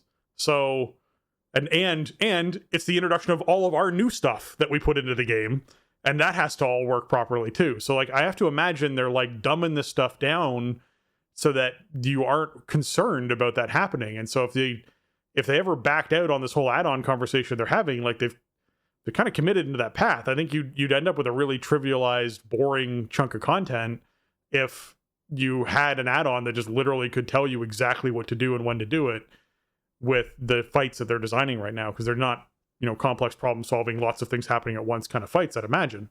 But I don't know. We'll have to see what they do. Yeah, I hope not. Right? Like, that's kind of the whole point, I think. I mean, I was having this conversation, I think, with my raid team in the Discord this week, where it's like, part of what I like about raid leading is the shot calling and kind of that on the fly problem solving and communication. And because of the prevalence of add-ons and the speed of combat, it's really gotten to the point where it's not advisable a lot of times on raid fights, right? Like, you need people to be paying attention to their add-on call outs is a lot of what we've kind of landed on in the last few years. And I think that's a thing they really want to change, and have just more organic communication be the thing that carries you through a raid boss strategy or whatever. That sounds great to me. And I think, maybe these other changes that we're seeing with, the healer changes, the kind of streamlining some class stuff and changing some mob behavior, maybe these all end up creating an experience that is less frenetic from moment to moment and allows you more of that kind of organic communication between players. Like, the players are doing it together more so than like, okay, we're all just waiting for instructions from the UI or whatever. We'll see what it looks like. I think they said that Ecodome Aldani was kind of sort of a preview of the direction that they want to go in with encounters and stuff going forward. And I think they did some smart stuff with the bosses in that dungeon, because there's some visual call outs that at first are kind of subtle, but once you get used to paying attention to them, then they really just lay out like what you're supposed to do. For example, the first boss, right? It has those portals that come out where the little devourers come out of. Yeah. And after you pull it a couple times, you realize like, okay, it spawns in kind of a cross pattern around the boss. So if we drop our puddles in that cross pattern, then when the devourer adds spawn, they'll be slowed in the puddles. the third boss, after a couple times, you notice like, okay, there's a little graphic of where my ghost spawns. It kind of, you see this little flicker across the screen, and so you can kind of pre-position and get your ghost. And then you notice like, oh, when it does the big thing with the double cone that twists around, she looks in the direction where your first ghost is going to be. So if you just set up there, you can immediately get the one that's going to be in danger. These are things that it's subtle, but you pick up on it pretty quick as you repeat the content, and then you can execute it consistently because you know what to look for. I think if they can bring those elements into the midnight dungeons and raids, I can see this actually working on some level. Like I think the concept could work for sure. I think my current concern, I'm having a hard time feeling like excited about Midnight, to be honest. Not that I am not expecting to play it or whatever, but there is so much changing. They're changing so much so fast, and it's coming up so quickly. I mean, we'll be in this expansion in a few months at this point. It honestly is a bit intimidating, and I'm a little afraid that the initial steps into this new world are going to be pretty, rocky. So it's a weird time right now, because for some reason Blizzard has just decided that this is the expansion where everything changes. This is just a huge rotation of what we're used to in this game. Like nothing is going to be the same. The path from like Dragonflight into War Within was pretty, it was pretty smooth. War Within expanded on a lot of ideas that were brought in Dragonflight. It refined some of them. It added on some new layers.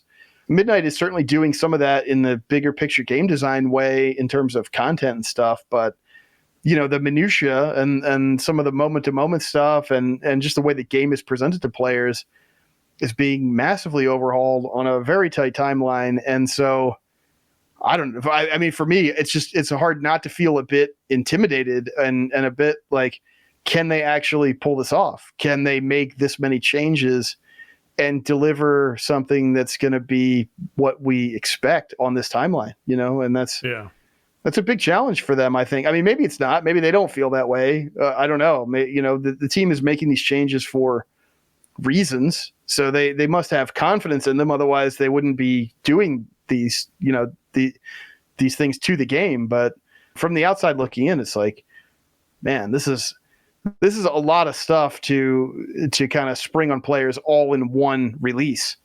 I think for me it's that I don't feel like I've had enough time, because we haven't even finished progression yet.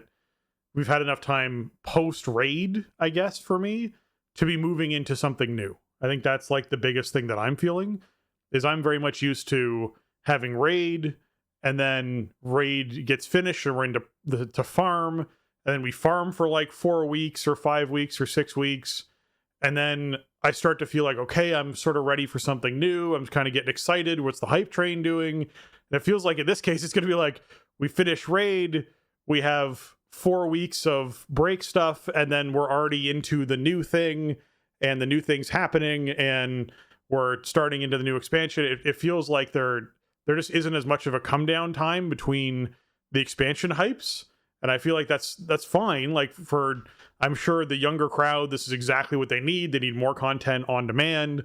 For someone like myself who's getting, like, I'm 40, I have a full-time job. I have a lot of other commitments in my life and a lot of other stuff happening in my life. I just don't have as much time to dedicate to the game, which means that I guess expansions are feeling like they have more longevity to me than they used to when I was younger. And so I'm not demanding more new content as fast as I previously was. That could just be my own insight on it. I don't know. But that's sort of how I'm feeling about it. Is I feel like I would have been good if we saw Midnight in like May or June. That wouldn't have bothered me in a big way. But to a lot of people, they'd be like, that's outrageous. I can't believe it. Like, I can't wait till February when this thing drops. And you're like, oh my God. Like, okay, we're going for it, man. We got, we're going to have pre-patch, and that's going to completely mix up all the talents and everything like that. Healing changes, everything, all that's going to drop in at, end of January. And suddenly we're going to feel this huge speed up, crazy wildness of hype for the new expansion that kicks off in a month from then. Like, that's going to feel really weird if that's the case of what we're looking at. So anyways, there's one more post I want to get to here, and it's the healing changes in Midnight post that they put out, where they say, "Hello, healers of Azeroth. There are some significant changes coming to the pace and flow of healing in Midnight that we wanted to discuss and share our underlying philosophy and goals for these changes. In War Within, healing is generally fast-paced, and healing spells can rapidly shift your raid from a severely damaged state to a nearly full health meter in a matter of seconds, more like fractions of seconds. It is stressful to react to rapidly changing health bars, and it is very intimidating for newer healers to grasp what they should be doing at any moment. Healers have a large variety of high-power cooldowns they can rotate through to handle basically every major damage event they encounter. In Midnight, we have had some changes with a goal of slowing down the rate at which you can heal up a party or raid from a severely injured state. We want healing to require less pre-planning of knowing which cooldown to use at the precise moment. We want there to be less ramp up of complicated ability sequences to get effective throughput for your healing choices. And here's what we are changing for healers." So before they address that, I want to address what they said, because the ramp up for Resto Druid right now is 16 to 20 seconds long. That's how long the ramp is, which means by the time you finished your ramp and you've done all your cooldowns, you have 8 to 12 seconds before you're ramping again for the next ramp, because it's literally like every 30 seconds, you have 20 seconds of downtime before you go into your 30-second sort of ramp period again. And it's like literally this loop. It's very weird to play. And I completely agree that is very unfun for newer players getting into it, because if you're not doing that, then your healing numbers are just low. Like, they're just low. They just aren't where they need to be for where the damage throughput is, and you won't get into large raids and stuff that's happening like that in those situations. I would also argue that, with the exception of inside Mythic Plus, Tranquility is a fairly useless ability for its throughput versus other healing throughputs that are out there for its big cooldown. That it just needs to be looked at, because they mention in here, yes, it takes a matter of seconds for you to top the raid off after a big damage thing happened. Yeah, all the other healers can do that while you're channeling Tranquility, and then Tranquility does nothing. So just keep that in mind. It's not a great cooldown. You need a period of time where people take a large hit of damage and then no one takes any damage or very little damage for the next 10 seconds for Tranquility to be effective. It just doesn't exist. So there's very few fights where I feel like it's a super powerful ability. I had to do a little Tranquility rant in the middle of this. All right. So here's what's changed. Of course. I mean, it's our show, and we can rant about whatever we want. That's right. If you want to rant about Trank, then you can do that. Yeah, I mean, I don't heal, and I haven't ever really healed, but I do hear stuff along these same lines from healers that I talk to about how important the ramp is, and how, how different classes play, and sometimes the skills are not portable from one to the other, because you need so much foreknowledge of how a spec ramps and where it hits its stride, and how to react to stuff that happens in an encounter with it specifically. So I mean, that can be really tough, and healing is an essential part of the game, and we need people to feel like healing specs are fun to play and that they're empowered to play them. That's a really important part of raiding, especially existing, I feel like, because you need a bunch of healers for your raid team, so you better have people that want to play it, and it needs to be fun. I think it's you mentioned it too, like it's kind of an understatement when they say like healing spells can rapidly shift your raid from a severely damaged state to nearly full health bar in a matter of seconds. And yeah, it is that. But what I was thinking about when I read this is, like, since we've been doing the show, how many times have we, especially late in expansions, have we ended up in this spot and Blizzard's like, we want to slow the pace down. Yep. We don't want healing to be from 0 to 100 and back again. Yep. We want to have more nuance. We want to have more triage. We want to have more decision making. It's for some reason, it's a constant, eternal struggle in this game. And it's like every few years they push a big reset button, and then healers are kind of miserable for a season or two, as maybe sometimes it's mana is the thing that they want to throttle back, or sometimes there's other ways they approach it, and then eventually the dam just starts breaking again, and now the boss is bringing the whole raid to 25% every 4 seconds, and the healers are healing them all back up. I mean, geez, I remember these conversations from before we even started working on this show back in like, I don't know. I think of Miss of Pandaria, for example. I think there were a lot of fights in Siege of Orgrimmar that were like that. The healers were just topping everybody up every other GCD or something. It's just a weird spot that the game seems to naturally gravitate into over time. And I don't, I think it's worth, tamping that down and rolling that back. And because healing should be generally more of like a role where you're making a lot of decisions, right? Like okay, how do I react to this situation happening in the encounter? Which member of my team do I need to pay attention to right now? Or is there something of, a creature ability I need to be paying attention to more so, what have you, instead of like, I just need to top everybody up over and over and over and over again. Yeah. They've never really been able to land on that, I feel like, but it's a noble goal to try to pull away from that stuff. Yeah, it's a tricky thing, right? Because the reflex that's now been built into players over the last 8 years is someone has less than 70% hit points, they must be at full health. Or someone has less than 90% hit points, they need to be at full health. Because if this thing hits them, it's going to do 90% of their health and they're going to die. So I need to keep them topped. I need to keep them topped. I need to keep them topped. That's like everyone just feeling that constantly. Like, well, there's not going to be damage for another 25 seconds. Okay, well, but I'm 5 seconds out then from starting my ramp to make sure everyone has a hot on them so that when the damage comes out, I can press this button and it tops everyone back off. And everyone has, like, that's the feeling healers are like in, right? So to take their brain out of what they've been trained to do for years and put them into, okay, there's going to be a large hit of damage, but then there's not going to be damage for 25 seconds unless someone stands in something they shouldn't. Which means that you can take your time healing this group up. We're going to, basically make it so that your healing is only doing 25% or whatever it is of what it previously was.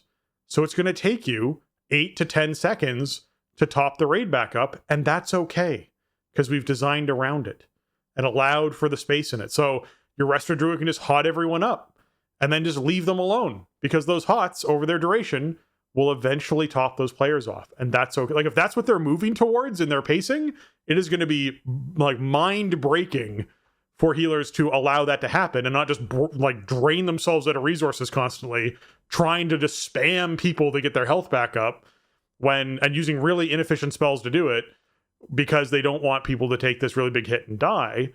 But they have all this lead time where then they're not doing anything because they've now topped the group off, blowing through all the resources, and now they're out of mana when the next hit happens. Like, I don't like that type of thing would be very strange. So it is certainly going to take some adjusting. But let's highlight what they go through in the post. All right. So here's what changes for healers. Talent choice nodes. Several major healing cooldowns are now mutually exclusive in talent choices, such as Restoration Shamans choosing between Healing Tide Totem and Descendants, and Discipline Priests between Ultimate Penance and Power Word Barrier. Short cooldowns. Iconic buttons like Prayer of Mending, Wild Growth, or Healing Stream Totem still exist and should be potent abilities for their own. Several modifiers for these types of abilities have been adjusted, baked in, or removed. In other words, like other spells that would affect that spell. So they might be talking about like Force of Nature making Wild Growth heal harder than it previously would when you didn't do it. So you don't Swift Mend into Wild Growth anymore. I don't know. I'm just throwing that out there as a potential that they're talking about with these modifiers. Consistency. Core healing spells like Chain Heal or Flash Heal have significantly fewer temporary modifiers that greatly increase their power. We have increased the base throughput to maintain their effectiveness. Time to react. We want to shift your focus away from rotating through several high power cooldowns to selecting the right spells for the right situations. There are a lot of changes across every healer specialization that we want to encourage you to read through and experiment with. We know we still have tuning work to work on, and some Apex talents are still being drafted with that will impact healer capabilities. The most useful feedback right now for us would be in these areas. What healing spells feel like they don't ever have a situation to be used in? Are there healing spells you still feel like you must have a bunch of specific criteria met to effectively use the spell? How does the pace of healing feel in Midnight compared to your experiences in War Within? Are there situations that feel like they are not reasonably able to be healed with these with these changes at midnight. Please list specific boss encounters or abilities where possible. How does PvP healing feel with these changes? So there's going to be a lot of feedback that comes in on these sorts of things as it sort of happens, but it's certainly something where my brain is like, we had the conversation when Resto Druid Apex Talents came out, and I said I would, for a raid situation, I'd put 1 point into this. I wouldn't put the last 2 points. I'd use those 2 points somewhere else because it literally doesn't affect what my healing does inside this raid situation by putting 2 more points into it. So they need to keep adjusting and tuning those things, because there shouldn't be a situation where where like taking something else is more valuable than taking your Apex talents. But that is kind of the situation they're throwing to healers. Overall, I think it's a good post. It'll be interesting to see, as you said, how this plays out, because time to react is something we've heard them talk about many, many, many times. Choosing the right spell for the right situation is something we've heard them say many times. And we do always seem to end up in the same place, where the raid takes a really big hit. People have to blow a bunch of cooldowns to maintain and survive through that hit. And we move on with the same healing kind of situation, where there's a large ramp and anticipating spells and planning spells and et cetera, that happens with it. So I'll be curious to see what this feels like. I think adjusting the amount of modifiers that affect spells is really good, because Regrowth is a great spell to highlight as one that has so many things that it affects. It is a spell right now for Resto Druid where every time you cast Regrowth, it allows you get a totally separate buff that allows your hots to crit when they're ticking. So if you have not cast a Regrowth in 10 seconds, all of your hots that you've currently put out can't crit until you cast another Regrowth. So you need to maintain a Regrowth every 10 seconds. Well, Regrowth is a fairly inefficient spell unless you have a lot of rejuves out on the group. If you have more than 7 or 8 rejuves out on the group, Regrowth starts to become very mana efficient if you're talented into spells that reduce the cost of Regrowth when you have enough rejuves out. And you can get up to 12, and it's basically free. You actually gain mana. If you have 12 rejuves out, you actually gain mana while you're casting Regrowth, because its spell cost is so low, your mana regen is higher than what the cost of Regrowth is. So like there's a lot of like little tricks to playing Resto Druid right now, where you're like, hey, here's a spell. This spell has things it modifies and lots of things that modify it and make it do more healing, less healing, affect what your other hots do. And unless you're someone who's really dug into figuring that out, you might never use it. And you might be like, it's just really inefficient heal. I'm just going to rejuve everybody and blanket rejuves on everyone. And that's wrong right now to do on a Resto Druid. That's just not an effective way to heal a group. Whereas what the effective way is get 8 rejuves out and start casting Regrowths. If you're going to do a ramp, get more than 12 out and be sure you hit a way to extend those Regrowths and start pumping out Regrowths, and just like spam it over and over and over again. And do you'll see fights where someone has cast more Regrowths than they did rejuves, and you're like, how is this possible? Well, it's because they basically were doing this Regrowth spam thing that they do. And that is something that is only learned by analyzing logs and seeing what other players are doing, et cetera, et cetera. There's nothing in the game that teaches you that. You'd have to pick apart the class talent trees to see everything that modifies it. And they've added a search feature, and a search feature is nice to type in Regrowth into the tree and it highlights all the things. But when you type in Regrowth and you press it, and it's like, here's 11 things affected by Regrowth, and you're like, holy crap. Like, that's a... Ugh. To answer their question, because I did want to throw one thing in there where they're like, do you feel like there's healing spells that you just never use? Yeah, Nourish. That Nourish is a talent you just never take. In PvP, I've seen it taken a few times where Resto Druids were taking Nourish. I like Nourish. Nourish is a cool spell. It's a spell that extends all your hots on the target that you heal, and it does increase healing based off the amount of hots on the target. So, sounds like a pretty cool spell, but you never take it because it's just totally inefficient versus using Regrowth, which it replaces. It replaces Regrowth. Regrowth is the thing that affects all of your spells.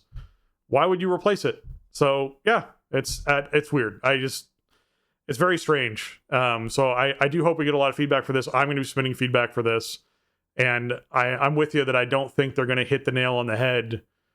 I just don't have trust that they're going to hit the nail on the head when it comes to slowing stuff down, letting you triage spells better, letting you kind of lay out the different healing situations and who's handling what a little bit easier, having that slower pace. I just don't see it happening, but who knows? They're giving it a shot again. Yeah, I mean, it's kind of like this never-ending battle, and it's this push and pull, and it's sort of this like encroaching tide that they can kind of like reclaim the beachhead for a while, and then it just erodes like over time. I feel like part of this too, it could be, we talked about this on an episode recently. I don't think it was last week. Maybe it was the week before.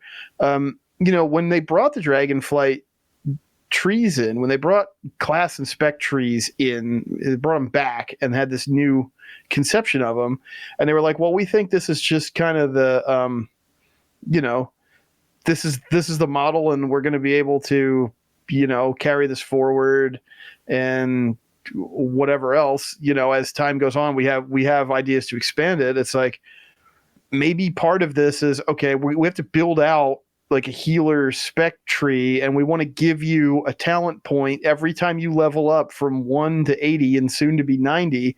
And so did that result in just a lot of bloat in the trees by midnight, where it's like, well, there's only so many different tools we really need you to have in your healer toolkit. So what if we just had a bunch of talents that modify them or give them very specific or situational enhancements? Or, what if we just keep layering on these like shorter cooldown type abilities? Is that part of it? And is that, maybe that's part of the problem is, listen, we lived in an era, I guess it was in BFA, where you would get to level 120 and you'd level up you get something when you level up every 5 levels, right? Yep, yeah, every 5 levels. So that was I understand why they wanted to get away from that, but also having a thing where you have to have a button to click every level also creates some weird challenges in designing classes and just how kits actually play and what they're supposed to be doing, I feel like. So, I feel like these changes should make healing more accessible, right? You should be able to understand more of how do I play this spec? What is important to be doing? And I think that's really valuable. Like I said, we need people to be encouraged and empowered to play healer specs, because we need healers in order for the game to function. Yeah. And it shouldn't be this kind of endurance test, or you have people that are very specialized, battle tested healers that have been through all the ups and downs of what is asked of the healer specialization in this game, and they're the only ones who can really do it. Yeah. That sort of feels like where we've been headed more and more over the years. And maybe it's just more of community fatigue. People just want to kind of zone out in DPS and do their rotation, and they don't want to do these support roles anymore. Maybe.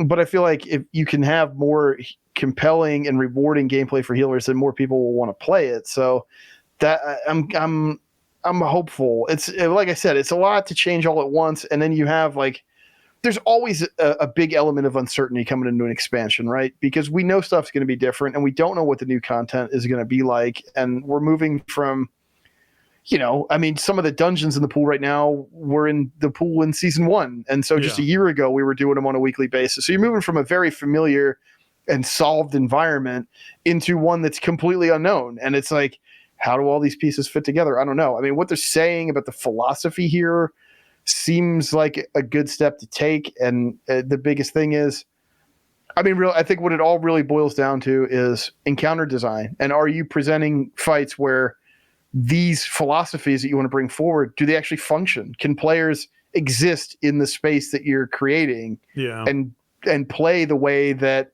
you're saying you want them to be able to play? If the fights don't line up and the dungeons don't line up with that, then this doesn't work. So that's the I think a huge missing piece for me, inside my brain right now, because I haven't done anything in alpha so far, and we just haven't, as a community, as a player base, we just don't have enough information and familiarity with it. So I hope that if Ecodome is kind of the template, then, or sort of a preview of what content's going to be like going forward, then I had very strong impressions of that dungeon right away. I think that could be a good sign, and maybe we can sort of start moving into this space where combat can be more deliberate and have a little bit more texture, and while removing some pressure and some, really intense kind of APM requirements and all that kind of stuff.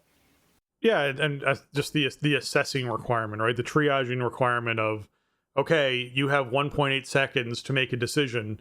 Someone's going to die if you make the wrong decision. Make the right decision. There's only one of them, and there's 3 things you can do that's wrong. And you're like, oh, so I have a 25% chance of getting this right and a 75% chance of someone dying. Okay. Like that shouldn't be the situation that healers are faced with on a regular basis, is what I think they're going for. It's what we currently are faced with on a very regular occasion, because you're healing one DPS and then the other DPS stands in something, and you're like, okay, that one DPS I was healing is taking a lot of damage because they're getting hit by something because the tank's messing something up or whatever it is, but this other person now just started standing in something. If they get hit by anything else, a stray bolt, whatever it is, they're dead. Do I stop healing this person who's taking consistent damage and heal that person or not? Or 2 people have a really big debuff that's taking down damage on them at the same time. The third person stands in something they shouldn't. Okay, do I divert healing away from these 2 people that are taking consistent ticking damage that's very high to heal the third person? Or what do I make a decision on in here? And depending on what cooldowns you have, what's off, what available you have, there's lots of answers to that question. But the difference there is just experience doing it and knowing what your toolkit is and knowing how your spells work.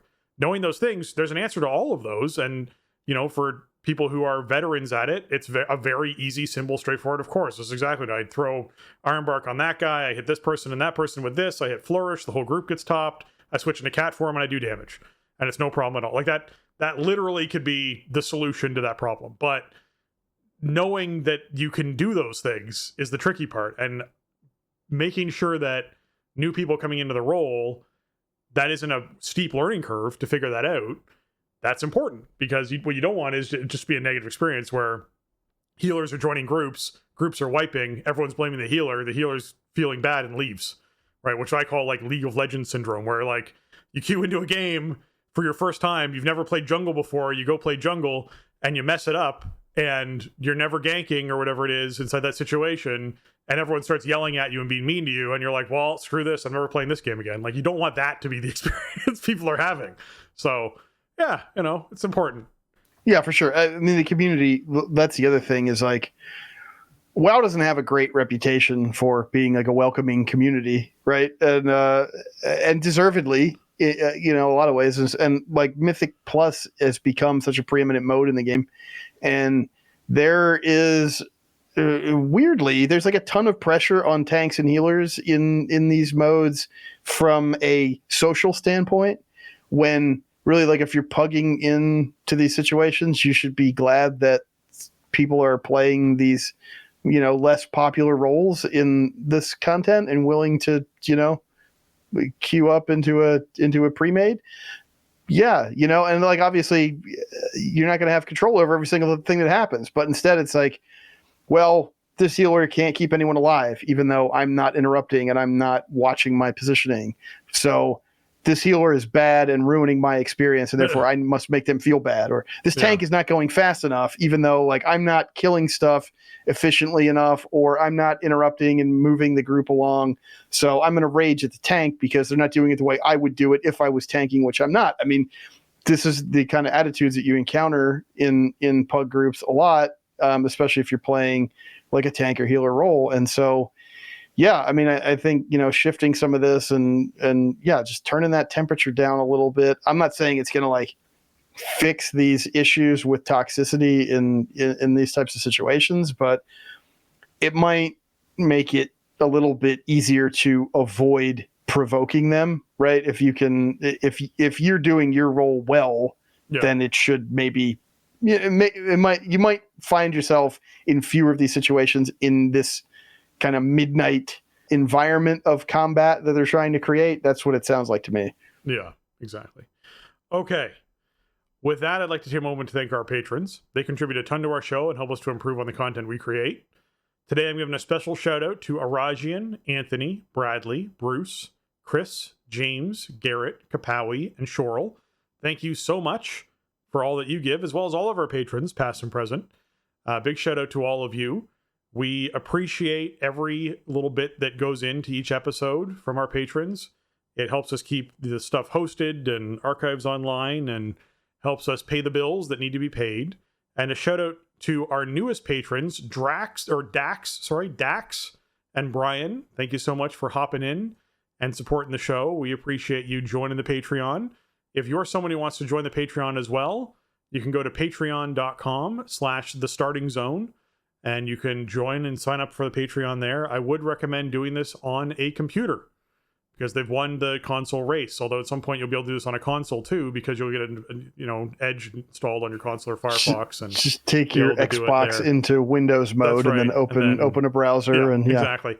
Don't do it on your mobile device because the the Apple and Google and all them will charge you 30% more, and we don't get any of that money. They just take 30% more of your money for using their app as opposed to just doing it through a web browser or your Xbox, apparently. So you can do it that way, and that'll be the faster way to do it.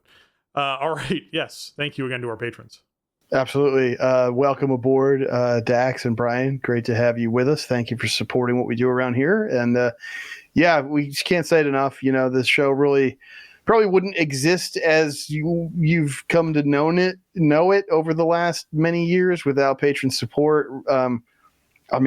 Part of the reason why we're recording on a Thursday evening is because we gotta make sure that the patrons get what they expect from the feed, and so sometimes the schedule's got to shift around. We gotta just make it happen, even when there's challenges or it's not convenient or there's other things that need attention. We find a way to, get the show out as much as we humanly can. And the patrons are a big part of the reason why we do that. So thank you all for your contributions over the years. And as I always like to say, if you like today's episode, thank a patron. Yeah, there'd be substantially fewer Starting Zone episodes if it wasn't for patrons. That is a safe statement to make, because situations like this where Friday doesn't work, Saturday doesn't work, Sunday I'm working a 12-hour day, Monday I work a 9-hour day, when can we record, what's going on schedule wise, it's just one of those okay, well, we're gonna do it on a Thursday night. Why? Because we want to get an episode in this week.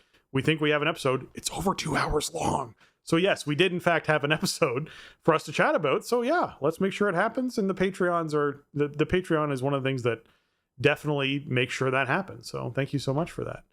Another great way to support the show is leaving us those 5-star reviews over on your iTunes and your Apple Podcast, your Spotify's. We always appreciate those when you can do them. That's going to wrap up episode 708 of The Starting Zone. If you want to check out show notes for this episode or leave us a comment on the show, you can head on over to thestartingzone.com, the official website for the Starting Zone podcast. If you want to contact the show and leave us your feedback or ask a question, you can email us at thestartingzone@gmail.com or reach out to us on Blue Sky at thestartingzone.bsky.social. or on X at The Starting Zone, or on Discord. You can join our Discord server by going to thestartingzone.com/Discord. And Jason, where can folks find you on the internet? You can find me on socials over on Twitter at Shieldwald or on Blue Sky at jlucas.bsky.social. I check both sites regularly, but mostly post to Blue Sky, although I haven't even really been posting anything of late. But either way, I am on both of those sites all the time, so come say hi. And you can find video channels on twitch.tv/Shieldwald and youtube.com/Shieldwald. Streams have been kind of dormant. I haven't streamed actually in the last 2 weeks. I don't know if I'm on hiatus until more midnight stuff starts ramping up or what. I'm just going to kind of play it by ear. I've been a little under the weather this week, which didn't really help my motivation either to try to talk to any more than I had to for an extended period of time. So I don't know. We'll check it out. We'll be on stream at some point doing WoW stuff.